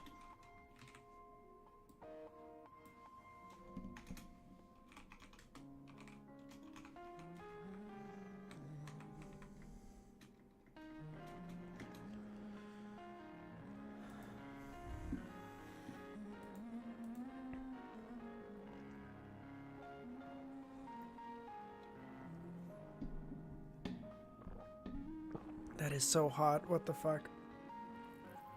He needs to act like a true boss of a cult. Yeah, exactly. He's like, what the fuck would I tell you? Shut the fuck up. Twilight Hermit Order? What kind of organization is that? Why haven't I heard of it? Audrey was both surprised and confused. As the fog faded away, Mr. Fool's aloof figure had vanished. This organization, known as the Twilight Hermit Order, sounds even more powerful and mysterious than other organizations such as the Aurora Order and the Life School of Thought. It's so unknown that even the knowledgeable and experienced Mr. Fool doesn't know. And their plot was directed at a powerful noble of the kingdom, one of the most powerful people in the world. I'm so curious how Klein is going to get the money and the ingredients he needs, because he should probably become he should probably become a Sequence 6 Beyonder in like 15 chapters or something.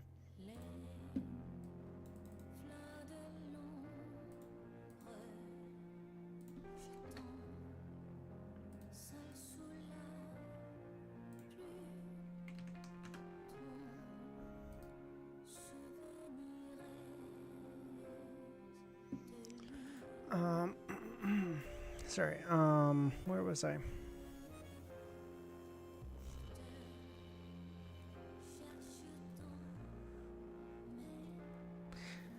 They may be the observers hidden in the deepest depths of the Beyonder world, the true controllers. They influence the situation of the northern and southern continent. No wonder they would be noticed by Mr. Fool. The last time the Hanged Man successfully got his blessed to help wasn't because of the promised reward was sufficiently high, but because Mr. Fool was targeting the Twilight Hermit Club.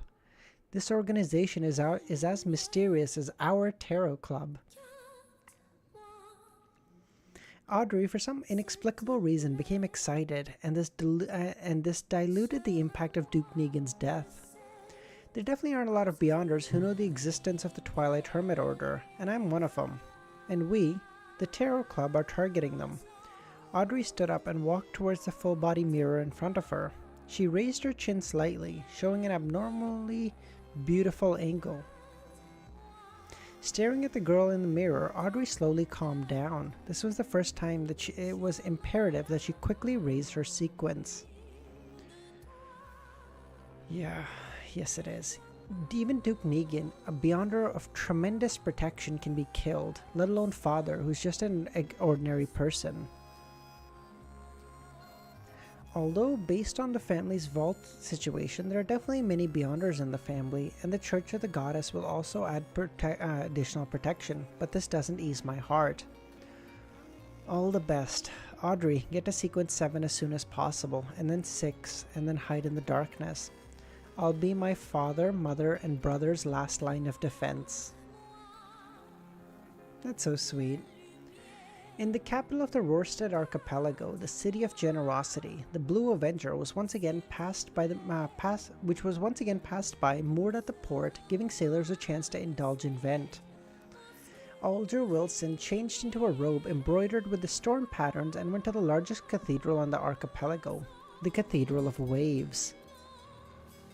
It was classical in style, and it mostly used stone pillars and arched structures, and it had a towering dome and 2 clock towers. In the earliest days of colonization, the pioneers often had no time to build cathedrals, which brought about very serious consequences for them. Surrounded by tribes, jungles, and ancient buildings, they would often die mysteriously in great numbers and for no reason at all, even after they conquered the region. Interesting.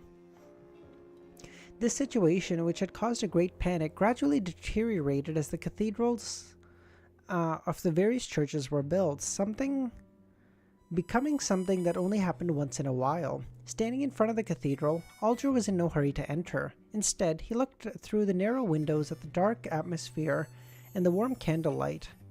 A few seconds later, he entered the great hall, clenched his right fist, and struck his left chest. He turned to the bishop, facing him and saying, "May the storm be with you." "May the storm be with you." "You're just in time. The Council of Cardinals has issued orders. Read it before praying." "What orders?" "Duke Negan has been assassinated. The Council of Cardinals has ordered all punishers and priests to pay attention to anything related to the hero bandit Black Emperor, as well as the matters related to the Tarot ritual." Hero bandit Black Emperor? He already knew that the Black Emperor was Mr. Fool's blessed. The assassination of Duke Negan was a sequence. The assassin of Duke Negan's was a Sequence 5 devil, but while escaping, he was killed by the hero Black Bandit. Hero Bandit Black Emperor. You know what? Hero Bandit is fine. I'm not fucking saying that all again. This is the same as the Rear Admiral who failed to assassinate the Duke. Not only are the superficial circumstances the same, but even the core issue is the same. It was Mr. Fool's blessed who killed the Rear Admiral, another blessed. Was Mr. Fool the one who really wanted the Duke dead? No, if it was him, then he would have warned the Admiral the last time to be careful of Miss Justice. Mr. Fool is paying attention to the truth behind the assassination and the real murderer? Who could it be, or which organization would receive so much attention from Mr. Fool? He looked down at the telegram and saw that the church had set up special investigations for the assassination of Duke Negan. Every member was an elite mandated punisher. Should I apply to join, so as to have a grasp of their actions at any time? In the end, he decided to follow his original plan and keep a low profile. Dude, Alder is still so unfucking helpful. Jesus Christ.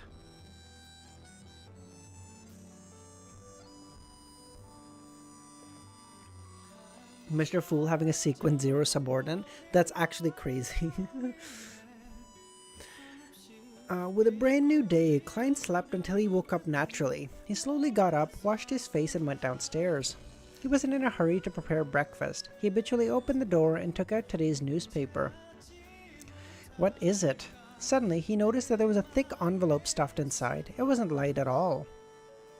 Squeezing the surface, Klein's mind flashed with a faint fragrance of banknote ink. There was a lot of money inside. After counting it, he confirmed there was a total of £1,000. It's the reward money from the hive mind? This is their way of secretly handing me the money? How could they be certain this is fine? What if it was stolen? With this money and the hive mind protecting him in secret, he could go to Emmeline White to complete the previous transaction. After breakfast, Klein put on his coat, hat, and held his cane and stuffed the newspaper into his arm and walked out. On his way to the carriage stop, he saw his landlord, Lady Stammer, directing the maid to load the suitcases onto the carriage. "Good morning, Mrs. Stammer." Stellan smiled modestly and returned the greeting. She seems to have recovered mentally. Who knows what happened to her? Where are you going? It's almost New Year's. Mary gave Luke some time off in advance. We're going to Desi Bay to usher in the new year. We've been one of the few people in the city, including we've been to a few of the cities there, including the famous coastal towns. This time, we're preparing to go to Fainapotter. I've heard that the scenery in Seville City is still quite good. How enviable. Klein replied in jest. What about you, detective? Where are you planning to spend the New Year's? Oh, I'm probably staying here.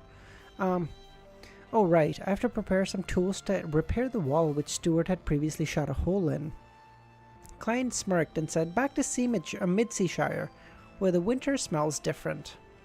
I hope to see you at Desi Bay in the future New Year Eve celebrations.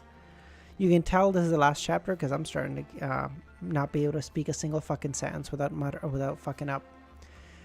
South of the bridge, Rose Street, Harvest Church. Upon seeing Detective Sherlock, Emmeline White, who was carefully wiping the candle stand, smiled. There's information on Jason Bedia, as Sanguine knows him. I have information as well.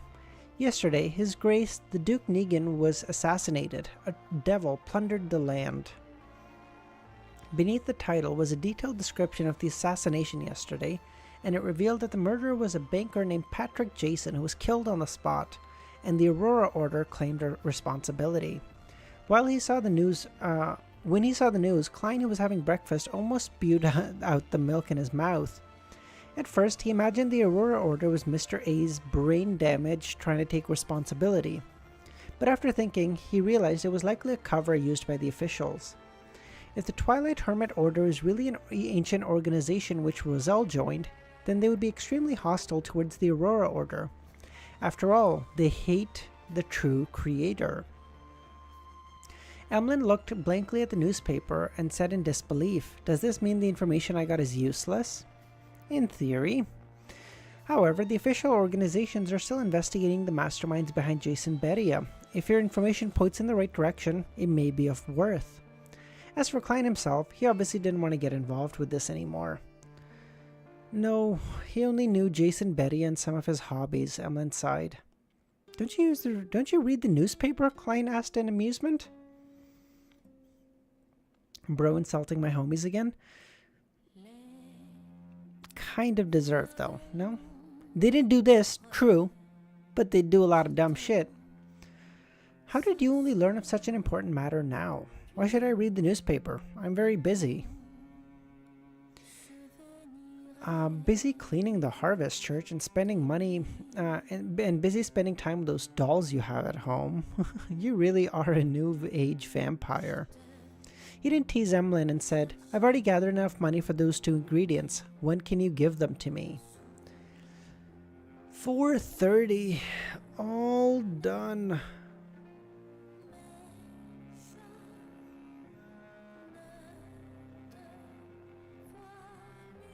Oh, God. Alright, I'm sure Milosha sent art.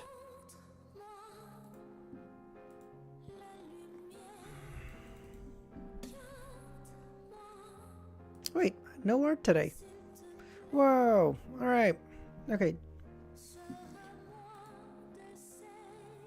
So, yeah, nice stream. We made it. Yeah, look at that. That was 3 hours and 10 minutes. 10 chapters. That's pretty fucking good.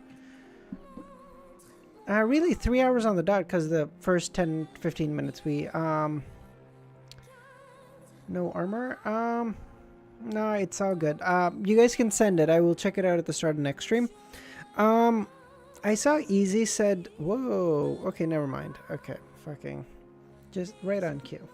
All right, we'll leave it at that one, Ramiro. Okay. Whoa, this is dope as fuck. Oh, this is so good. Light and dark. Very good.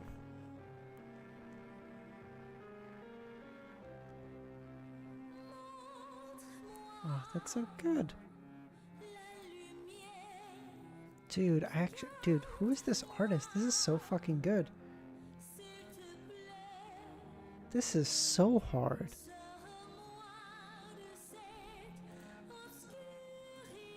Sorry, Easy said he's gonna stream longer today. So it depends on what time he gets done. I may not do another night stream. I may not do another night stream today if he streams really long. If he ends at a decent time for me, I'll give y'all a heads up. So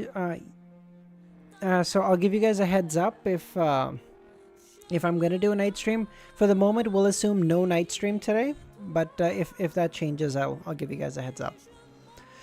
Because I am, like, if my guess is within the next 2 or 3 streams, Klein will become a faceless. So I want to try to get there as quickly as possible, and then obviously within 4 days or 5 days or something, we're gonna finish volume 2. So based as fuck. Can't wait to do that, and then we'll go. All right. All that being said, thank you everyone for another fantastic stream.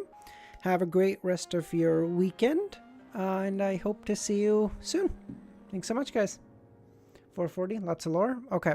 Well, 440 is probably going to be not next stream, but the following, just because we generally do like 9 chapters a stream, but we'll, yeah, that's it. All right. Thanks, guys. Love you.